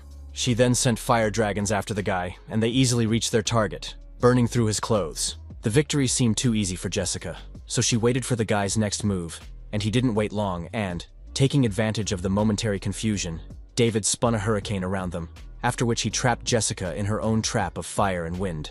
Watching the whole thing from above was Christy, who was glad she trusted her instincts and didn't intervene when David decided to protect her. Though she was surprised that she had met the man who had been so eager to eliminate Jessica, but she was even more surprised by his skills, because she had followed him straight to the dungeon and recognized the skills of the main dungeon boss that he used. After that, the girl contacted her master and reported that she was following their target as she had been ordered. Jessica at this time could hardly handle the wind current anymore, and realized that if she didn't break free now, she would definitely lose. David didn't let her do that, quickly pulling her close to him and preparing his blade to strike. After that, he was even quicker with a few more attacks until Jessica stopped him with her blade. She was amused that David thought he was so close to victory, and she began to fight more intensely in close combat. But her maneuverability was worse in close combat, so she instantly missed her target, and David stepped back to a safe distance to apply his most productive skill. As soon as the blood flower was activated, Jessica clearly felt sick and began to lose consciousness, slowly sinking to the ground, while David wasted no time in approaching her for the final blow. Satisfied with the sight, Christy immediately reported to the master that Jessica was clearly losing this battle. And it didn't surprise the master at all. He only smiled contentedly, realizing that Jessica had long ago begun to lose her grip. But now this general disappointment was the least of Jessica's worries. For as she looked into the eyes of her approaching doom, she began to remember her path that had made her this way. Once upon a time, she had been an ordinary girl with a hard fate that she set out to avenge. She found her tormentor and decided to punish him for literally playing with fire. The boy did not understand what he was talking about, but suddenly a memory popped up in his head when he and his friends decided as a joke to douse and set fire to someone's house. That house was where Jessica and her family lived. The guy fearfully started yelling about how killing him wouldn't bring her parents back to life, But that didn't interest Jessica much, and she burned the guy down. It was the moment she thought the deed was over. But she was found by other mercenaries who decided to teach her a lesson and avenge her comrade's death. That day, Jessica attacked for the first time in full force, and for a moment she believed she could win. But one of the mercenaries got too close and managed to drive a knife under her ribs, making her bleed to death while he and the rest of his comrades taunted her. This is how she was found by the guild master of the Eclipse Guild, who punished the people who had strayed into his territory and rescued the girl. He was the man who first gave her hope and called her to follow him. And Jessica had much stronger feelings for him than a student had for her teacher. She would have done anything for this man. But it turned out that the feelings weren't mutual, and he was willing to trade her for someone better, like David. So, it made her angry just to think that a guy who appeared out of nowhere wanted to take away everything she had worked so hard to achieve. That memory gave her a second wind, and her whole body was covered with a protective barrier of fire, and she began to attack with a fury that David hadn't expected. But she hadn't expected her flames to encounter a defense she couldn't break. She was infuriated by so many skills the guy possessed, and she wanted to know where he got them from. Not wanting to reveal his secrets, David wanted to deal with the girl quickly, but the blood flower skill didn't work on her a second time. Seeing his consternation, Jessica showed her scars. She cauterized all the wounds with her own fire to prevent him from hurting her again. David realized that if the girl continued to attack him with the same intensity, he wouldn't last long, for the wild Salakium would soon wear off. David realized that if the girl continued to attack him with the same intensity, he wouldn't last long, because the effects of the wild Salakium would soon wear off. At this time, Emily and Olivia were making their way through the servants of the eclipse. When they saw the fire raging on the station, they immediately realized where Jessica was and began to fight even more vigorously. Olivia did not give way to Emily in the battle, and scattered the opponents one by one, as they were in a great hurry to get there in time. At this time, the battle gained new momentum as the enraged girl realized that her opponent was almost completely exhausted. At one point, she struck with such force that she was able to break through David's protective barrier and plunge the knife into his stomach. Bleeding out, David fought back and managed to use a decapitation skill, depriving the girl of her left arm, but even that did nothing to stop her. She became even harsher from such insolence, so she conjured up a firearm to continue the fight. The moment David believed death was imminent, wind magic surrounded him and he heard a familiar voice. When he looked back, he saw that Amelia was already beside him, trying to pull him to safety. Jessica was furious that someone was constantly trying to interfere in her fight, but Olivia, watching from quite a height, quickly silenced her. Coming down, Olivia stood up for David in the fight, but after a series of attacks, she found that Jessica had disappeared from the battlefield. Olivia and Amelia prepared for a surprise attack, but David was sure that with those injuries, she had decided to run away. Besides, the guy asked that the girls did not pursue Jessica, because now they had to leave the place. It turned out that the constellations they had seen were not all the constellations Jessica had, and there was still a constellation she had never shown in battle. It was finally revealed that the girl was able to copy skills, so now he was able to track her and see that she had copied his stealth ability and would no longer attack. Olivia was determined to follow the girl, but at that moment David began to abruptly lose consciousness and bleed out. None of them were going to leave David alone and run after the huntress, so after picking him up in their arms, the girls went to the hospital. The fleeing mercenary was furious at Olivia's sudden interference in their fight, but she was even more worried about who David really was, because the amount of his skills was overwhelming. Plus, he was using the skills of the monsters from the dungeons. Suddenly, Jessica realized that he might be able to copy the skills of monsters, and she wanted to urgently report this to the master. But at this moment, Christy had already approached her from the back to make a surprise attack, and her quick skill easily reached the victim. The frightened Jessica, who was trying to stop the bleeding from the attack, looked back at Christy with a misunderstanding look. This incomprehension made Christy laugh even more, who decided to take mercy on the deceived Jessica and tell her the whole truth before killing her. As she watched Jessica's fight with David and reported everything to the master, she received a new instruction from him.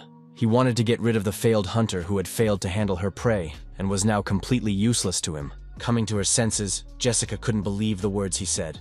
But it was too late, as an armed Christy approached her and quickly dealt with her target. Late that night, David woke up in the hospital room, who looked around frightened and noticed a crying Amelia sleeping nearby. He was ashamed to leave the girl alone in this place, but after quickly gathering himself, he quietly left his room and turned on some classical music to enhance his reincarnation. He headed onward, but his reincarnation was disrupted by a sudden notification from Layla. who in the course of her expedition had found the flowers that David so desperately needed. Satisfied with this news, the lad headed onward, but unexpectedly ran into a waiting Olivia, who assumed that David, upon waking up, would immediately try to leave. She advised him to rest so that his body could get back to normal. And this concern surprised the boy, because Olivia and her guild had been hurt more than Olivia and her guild. Since they had to fight more Eclipse opponents, it would have hurt the guild's reputation to get into an armed conflict with the guild itself. Olivia only laughed, explaining that the Eclipse mercenaries were weak and could not match her strength, but she was capable of dealing with the rest. Calmly, David thanked Olivia for her help and asked her to pass along his thanks to Emily, for he had his reasons for keeping a certain distance from her. In the original, Emily followed David all the time. If he let them get close enough, things would end up just as they did in the story, and he had no intention of letting that happen. After saying that, David was about to leave, but Olivia asked for just a few minutes of his free time, because she had a story to tell. The news was about the hunter that David had given them information about relatively recently. They were investigating the case, but the hunter's ID was hard to identify, so there was a possibility that his ID was fake, so she asked for more time to get to the bottom of it. But that wasn't all. She'd gotten information from her sources that Jessica had seemingly disappeared, and there was no new information about her. She'd been known to use a lot of people in her operations before, and her progress was being monitored, but now it was too quiet. Olivia and David had come to the conclusion that perhaps Eclipse was trying to keep quiet about the situation somehow, which was why they were being quiet. However, even that seemed suspicious, considering the amount of effort Eclipse had put into taking David down. Not only ordinary soldiers were sent on this mission, but also leaders and guilds. So Olivia concluded that most likely the guild master Eclipse got rid of Jessica after the failure of the responsible task. After all, Richard was known for doing that to all those who disappointed him. This information brought the guy back to the events of the battle, when before he lost consciousness he received an alert from the constellation, which allowed him to go to the next level, because he met all his expectations. Partly David felt sorry for this selfless girl, and although they had a difficult relationship, only thanks to her he had a chance to increase his abilities many times. At this point David decided to say goodbye and leave, promising that he would be careful, because now he was going to a place where no one would find him. By this point, all social media was flooded with the news that the Gwangju City Guild had been attacked by another gang. Sky, who had also seen the news, was surprised that the guilds had suddenly decided to fight each other, because he wanted to get the Gwangju Guild on his side. But that wasn't the only problem, because lately things hadn't been going according to his plan, and the Taehan River Guild had eliminated a strong ally of Austin's. Besides, no matter how hard they tried, they had never been able to track down the person who had managed to take his left arm. And now they had very little information. Therefore, after dialing a familiar number, David gave orders to search for the cause of the collision between Eclipse and the guild from Gwangju. Plus, he wanted to see the CCTV footage from that place. Hiding in a secluded apartment, David approached the measurement robber to start upgrading his level. But the constellation warned the host that a difficult test awaited him. If he failed, he would die not only in the dungeon, but also in reality, but the guy was ready for it. What would happen to him next was the constellation's exam, which was only at the discretion of the constellation itself. There were different types of tests depending on the constellation, but what all these tests had in common was that the level of difficulty would be high in any case. There were also precedents for constellations arranging trials in order to get rid of a person, because once they died, their contract was cancelled. Naturally, David was also worried that he might not be able to cope with this task, and he still wanted to improve his skills and level up to this promotion. But in the battle with Jessica, he clearly felt that he needed this exam. Besides, he had too little time to continue doubting, so obeying David's will, the constellation wished him luck, then began to send him into the space for the test.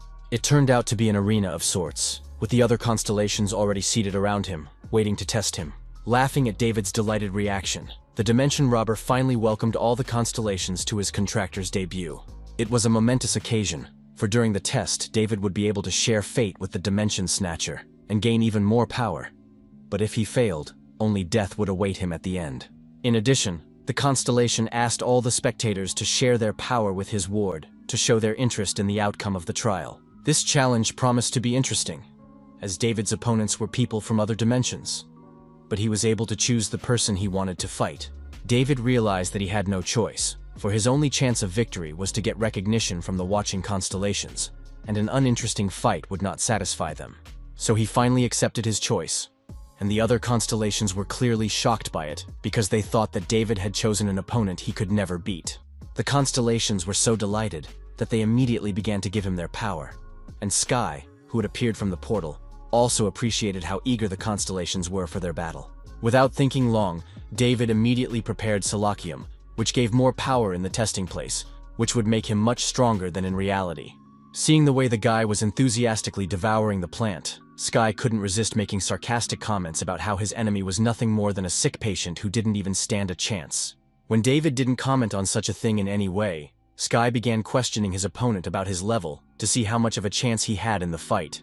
When he found out that the latter had barely reached level 47, he realized that there was no way he could win a battle against someone who had reached level 800, and challenging him was truly reckless. It was obvious that David had chosen him just to get the constellation's attention, but all he would be able to show them was only his miserable death.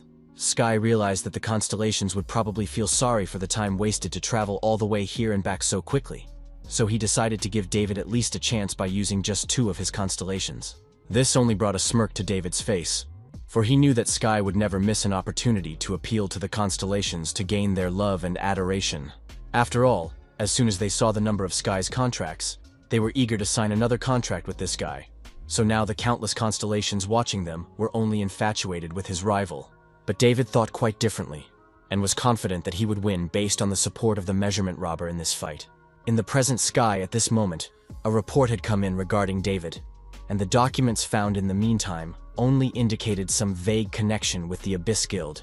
The Abyss Guild was known to everyone for opposing the Purification Guild very often, revealing the truth that Sky had tried so hard to hide. Even so, Sky knew that he was in no danger, because the people around him would only believe what they wanted to hear, and they would only want to hear his version of events. In addition, Sky decided to intentionally influence the Abyss, taking advantage of their commander's weakness, the only blood relative of the man. At this time, Catherine's phone rang in another part of the city, and she was contacted by the commander of the Abyss, Marcus. News of what had happened in Ulsan had already reached him, so he called to ask how the battle had gone. The girl reassured the commander, explaining that they had no casualties, and that someone else had dealt with Austin, and she wanted to discuss the details in person. But the commander had another headache. His nephew had not contacted her, so he was worried that the boy had gotten into some trouble again and was stuck in the dungeon. Catherine was already used to the fact that this boy was restless, so she was also not worried about anything and only laughed at his bad temper. This calmed the commander, because in addition, he had already sent one of his trusted men to look for the boy, so he hoped that this matter would soon be closed. So he suggested that Catherine meet soon for an important conversation and discuss their plans, as well as discuss her past fight. The story takes us back to the battle between the 2 nemeses where, despite Sky clearly not attacking at full strength, he was significantly outclassed by David. Sky was obviously pleased with himself, as he realized that he hadn't even used one of his strongest moves. But he was already winning. But David wasn't going to give up so easily, because he already knew that Sky's attack speed was insane like in the original. So he used a reinforced protective dome to escape. Sky took it as a challenge, so he prepared an attack stronger than the previous one, and suggested David to run as fast as possible in order to have at least a chance of survival. But apparently, even the guy's escape couldn't satisfy him, so he continued to launch attacks over a wide area. But accustomed to the difficulties, David had time not only to dodge, but also to analyze the enemy, whose fighting style reminded him of his former enemies, although much different in strength. Because in this case, if you hit even one attack, he would immediately die. After getting close enough, he was able to read the enemy's skill that stabilized his black magic, and turned it into physical madness. Not expecting David to have been preparing a battle plan all this time, Sky was only taking the time to satisfy the constellations watching them, by promising that he would deal with this opponent quickly enough. And the constellations did resent the protracted battle. David was glad that Sky was distracted by the idle chatter, and managed to get much closer in order to activate the abduction skill. But what was his surprise when upon contact with the mage, the skill simply dissipated, and Sky was able to absorb it. Not wanting to give up, the guy also used teleportation. This sudden attack angered him enough for him to activate a second constellation that helped him open and close space to facilitate his movement. Upon seeing the constellation, David's hands were abruptly untied, so he switched to a more aggressive fighting style. Splitting into 5 shadows, David managed to confuse Sky, and using a body swap, he suddenly attacked him from the back. But at the last moment, Sky managed to hide in his portal and avoid the attack. In the real world at this time, Ray, that blood relative of Marcus, was finally found, although he was madly startled by the sudden appearance of his comrade. Standing nearby was a clearly tired and out of breath from the chase, the commander of the Abyss squad named Kevin, who also looked very scared. It turned out that he had just received information that the Purification Guild was hunting them, so he asked Ray to be as quiet as possible and not to make too much noise. But suddenly Kevin noticed a hunter behind the boy's back following them, so he immediately grabbed his arm and ordered him to follow him. The only thing that pleased Kevin at that moment was that he had managed to establish communication before arriving at this place. Otherwise, he wouldn't have known that they were in such great danger. The fight was gaining new momentum in the exam, and Sky was furious that some pathetic insect dared to chase him and try to attack him. He was so enraged that he decided to attack with both black and spatial magic at once, depriving it of most of its maneuverability. It was hard for him to keep track of all the attacks, and now, by suddenly opening a portal right next to David's body, Sky was able to catch it and hit him right on target. In reality, Kevin and Ray's escape turned out to be a failure, as Kevin led them into a trap. A battle ensued, where Kevin, who was trying to protect Ray, was quickly hurt and out of commission, and the boy began to be led away. By the time the man woke up, they were gone, but his comrades were standing near him, to whom he reported Ray's abduction. After he pointed out the direction where the mercenaries had gone, and they did not hesitate to go in pursuit, not even realizing that the man talking to them was a traitor. At the test at this time, Sky was already happily communicating with the constellations and sharing with them the impressions of this battle, wanting to get their approval, until suddenly he realized that the dimension was clearly in no hurry to close. That's when he realized that David was alive. And the boy, wasting no time, took the opportunity to restore his energy with some classical music. Sky was furious at this neglect. After all, David wasn't scared at all even after he almost killed him. Moreover, having felt the full force of his skills, David was sure that now Sky would not be saved by any of his previously used attacks. Seeing the fury with which Sky began to prepare for the attack, David realized that one more hit on the target would definitely kill him. But he had to win the fight in this dimension. Otherwise, there was no way he could beat Sky in reality either. His calmness and peacefulness was perceived by Sky as David recognized his power and was ready to surrender. In reality, he was only waiting for his quick dodge skill to work, and such an instant reaction clearly scared Sky badly. By this time, Kevin had already arrived at the commander's office, where he reported to him about the situation, and reported that the mercenaries who attacked them obviously were not similar to the elite hunters. Therefore, there was a high probability that their goal was money, so they could soon contact them about ransoming Ray. But the commander knew more than anyone that it was unlikely that this was just a kidnapping, and it was more likely that the case was related to the Purification Guild, which was tightening its grip more and more. Besides, if the Purification Guild wanted to find any information about him, it was no wonder they were after Ray. But that wasn't that important right now. They needed to investigate this case, so he ordered to contact the people who knew that Ray was his nephew, and make sure that the Purification Guild didn't go after them. In addition, Mark had told about Catherine's imminent arrival to the guild, and Kevin saw this as the perfect opportunity to get rid of her as well. At the exam, David still continued to stand quietly as well, ignoring the enemy power raging around him. He realized that dodging so many attacks with his eyes alone was completely useless, because if he dodged one attack, he would be hit by another.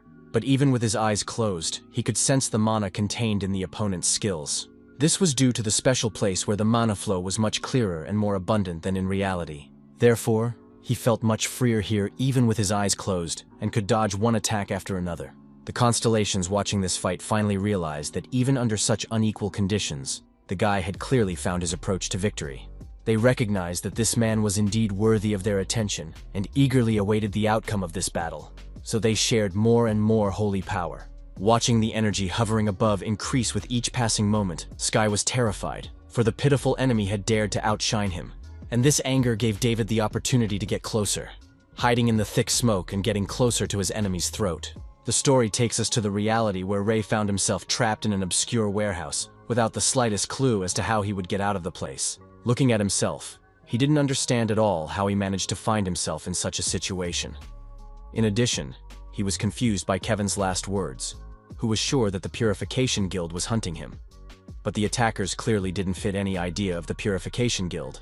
The person in charge of this assignment was at this moment reporting to the customer about Ray's kidnapping, and the customer seemed to be very satisfied with the work done.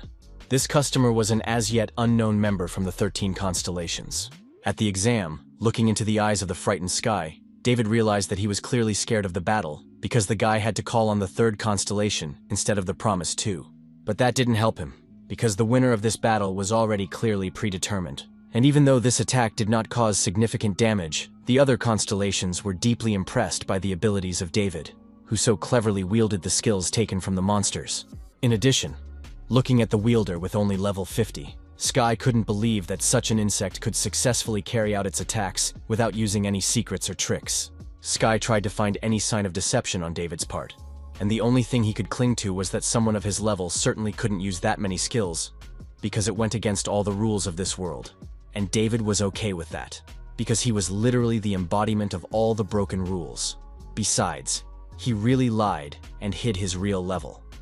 After these words, the constellations complimented the hunter, who had exhausted his opponent enough, and now had a much better chance of winning. This made Sky lose his temper, but now he finally recognized his enemy's abilities and decided not to play with him anymore, but to let him see his full power. The story shifts to Catherine, who was on the bus, thinking about her upcoming meeting with the commander and Ray. Plus, she wanted to fulfill her promise to David, whom she had already delayed enough. But David had bigger problems right now, because even the constellations were in a state of shock at Sky's skills, since no one had expected such impressive abilities even at his high level. At the moment when Sky thought he had already won, the Dimension Robber intervened. It was clearly against all the rules, but the constellation couldn't allow someone like that to do too much in his dimension. Besides, Sky had long since accomplished his task, as David had passed his test with flying colors, so Sky was sent into oblivion. Among other things, the Dimension Robber said that to avoid any repercussions, he had erased Sky's memory and sent him back to his own dimension. But that didn't bother the guy, who had just passed the test on the verge of death. Although it was obvious, because extremely dangerous situations always happen during constellation tests. But David's task was to keep getting support from the audience all the time, and that meant that he had managed to pass his task and was ready to move on to the reward. The other constellations didn't mind, and looking at the holy force gathered in support of him, they recognized this fight as truly impressive. In addition, they were no less interested in this guy who could barely stand up to a level 800 level hunter, and some constellations were even thinking of contracting him. The Dimension Robber was clearly jealous, but he realized that his ward was worthy of all the praise, and then he finally moved on to the reward itself. It was that all the holy power collected would be converted into his experience, and once he returned to the real world, he would gain new skills to help him grow. Finally, upon returning to his room, David looked at the screen with satisfaction that he had reached level 101. But that wasn't all, because then 3 more notifications of additional rewards appeared.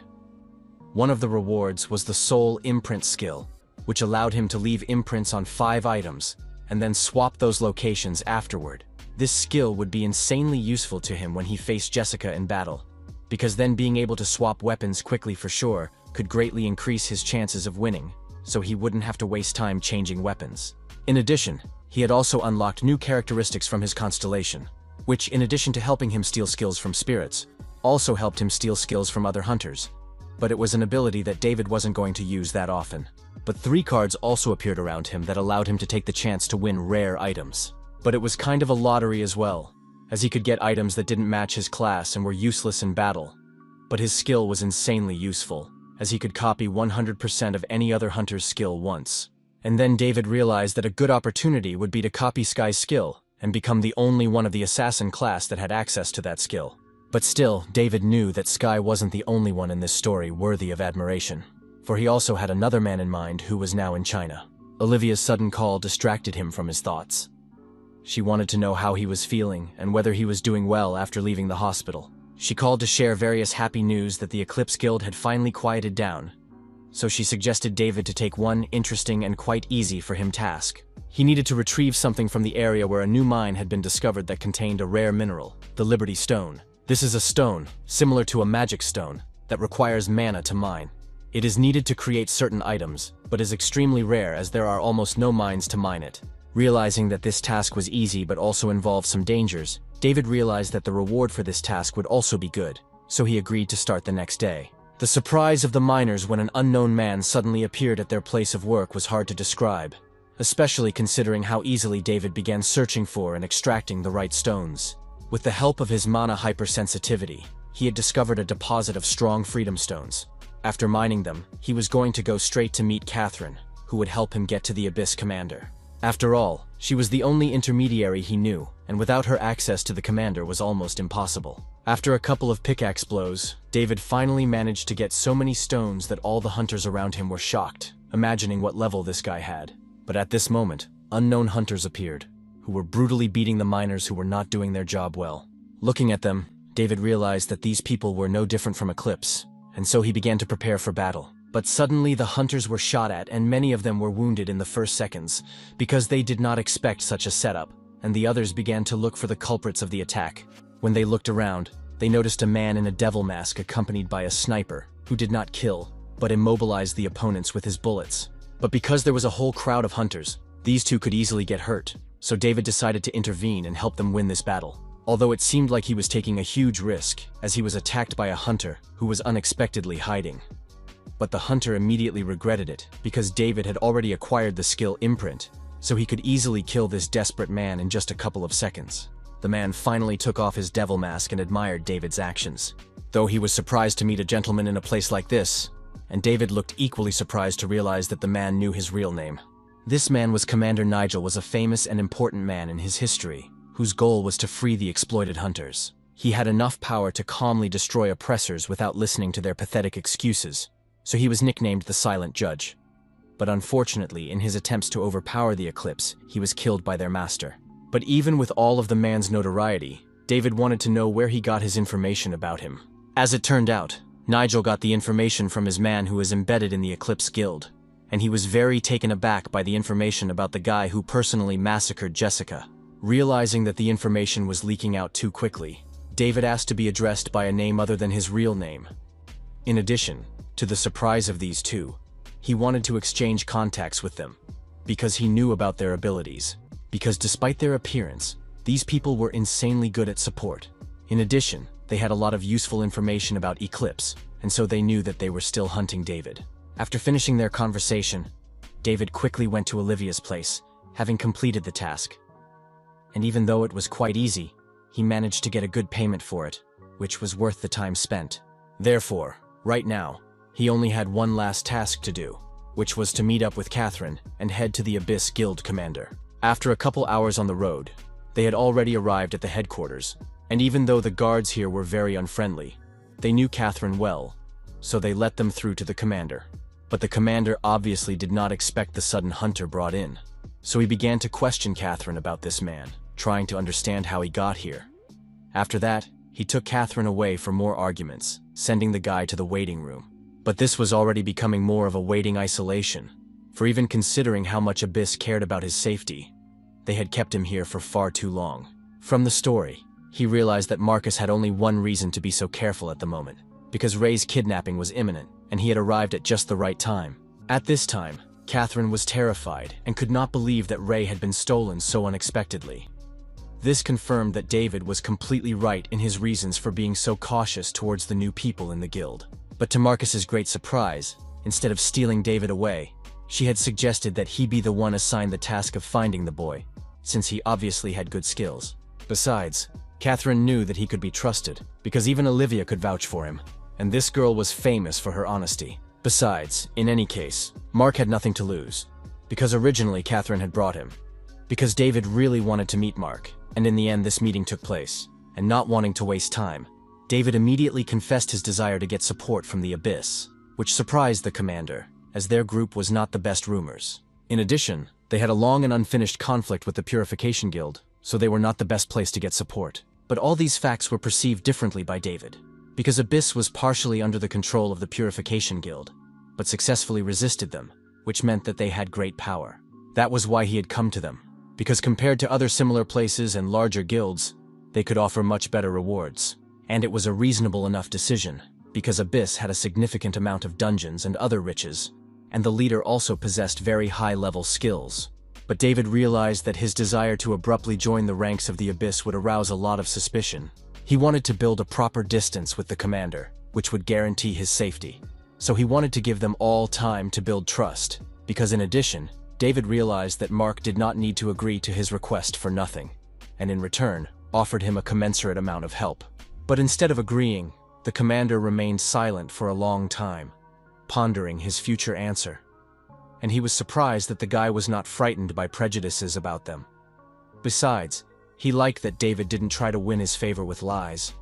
He realized that they had a common goal, but he still couldn't trust the guy with a task of high importance, because he was still the commander-in-chief.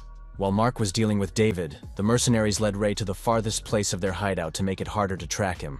Plus, the hunters weren't shy about discussing the fact that this guy's relatives were some very important, famous people, so their boss was going to blackmail his family a lot harder. And this was despite the fact that the ransom amount was already not small.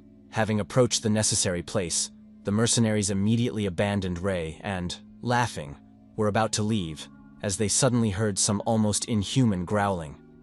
Therefore, they made the decision to leave the place. It seemed that this growl belonged to the local guard of this place, who would never let such an important target out of his sight. But even this guard seemed to care little for Ray, for he didn't understand how someone had managed to reveal their role and the connection that he and his uncle had tried to hide for so long in order to protect them, as well as the abyss itself, which was in great danger because of him. But the guy's biggest frustration was with himself, because if he had been any stronger, this obviously wouldn't have happened to him. And now he longed for someone to be by his side. Meanwhile, David was leaving Abyss, and he received a new assignment from Olivia to find and rescue a kidnapped man. Plus, the reward was quite high. Obviously, the information that had arrived was about Ray, which was not strange. After all, despite the fact that outwardly Mark remained steadfast and refused his help, but in the end, still had to save the only loved one. And David was his last hope. So now he was determined to impress, because then Mark would definitely consider his request, and he could also prevent the internal conflict in the Abyss. Therefore, without thinking long, he immediately went to the Gimcheon area, and after making sure that there were no outsiders around him, he decided to summon the very power that he was able to obtain from the constellation test. At that moment, Ray's kidnappers, unaware of anything, were finishing their shift and going home. Then, having overheard the conversation, David realized that the client who had ordered Ray's kidnapping was about to arrive and tried to understand who he was about to see. After all, the story was told on behalf of the main character, Sky, that Marcus, who was spreading rumors about the Purification Guild, had been taught through his nephew, although the kidnapping process wasn't described in all the details. But he definitely ordered his assistant to kidnap him. So surely that person would now arrive in person. Finally, the very same assistant named Matthew appeared from the parked car and immediately started discussing all the details with the people he had hired. Taking advantage of this moment, David decided to sneak inside, using the skill of stealth, and it was easy enough for him, until he reached the place guarded by the creepy guard, who could see David even despite his stealth. Matthew, on the other hand, was in the office of the leader of the Black Bones gang, and they were discussing all the stages of the operation. It was costly, so the leader insisted on a slight increase in payment for the mission, because Matthew, as one of the leaders of the Purification Guild, must realize how difficult such operations were to carry out. And initially Matthew even agreed to these terms, but when the head decided to raise the price twice, it was clearly not to his liking. But he was willing to agree to these terms, if the deal went smoothly, because after that most of the assets of the Abyss would get the Purification Guild. Having come to an agreement, the head of the Black Bones decided to lead his client straight to the boy's place of imprisonment, which was now under heavy security that was made to ensure the safety of the hostage's confinement. They had even used their best hunter Madman for this purpose. He was a real monster that had been enhanced with various drugs. In the process of training such monsters, they were stripped of their identities, so they became killing machines, unable to distinguish their comrades from strangers. What they did distinguish was their master, and having engaged in battle with this madman, David realized why there were no other guards in the area but him, and realized that the madman could smell him, because the drugs had heightened all his senses. Now this man had a sense of smell comparable to an animal, but even so strong an opponent was no match for David, so he decided to finish their fight quickly in order to make his way to his goal. Matthew, who had also heard the details about the madman, was impressed that the head of the Black Bones had managed to find one in Korea, since even high-level hunters couldn't easily deal with them. But that wasn't the man's only defense. He had thought of every detail, so he had even put reinforcing spells on the door. But right in the middle of his eulogizing phrases, they suddenly heard a great noise from the battle. David realized that the noise was so strong that the head of the Black Bones would definitely arrive here soon. So he decided to play a little trick in order to open this door quickly. Like an enraged bull, he lured madmen behind him, and then at the last moment, when the collision with the door was inevitable, he teleported, thus easily destroying the door with his trickery.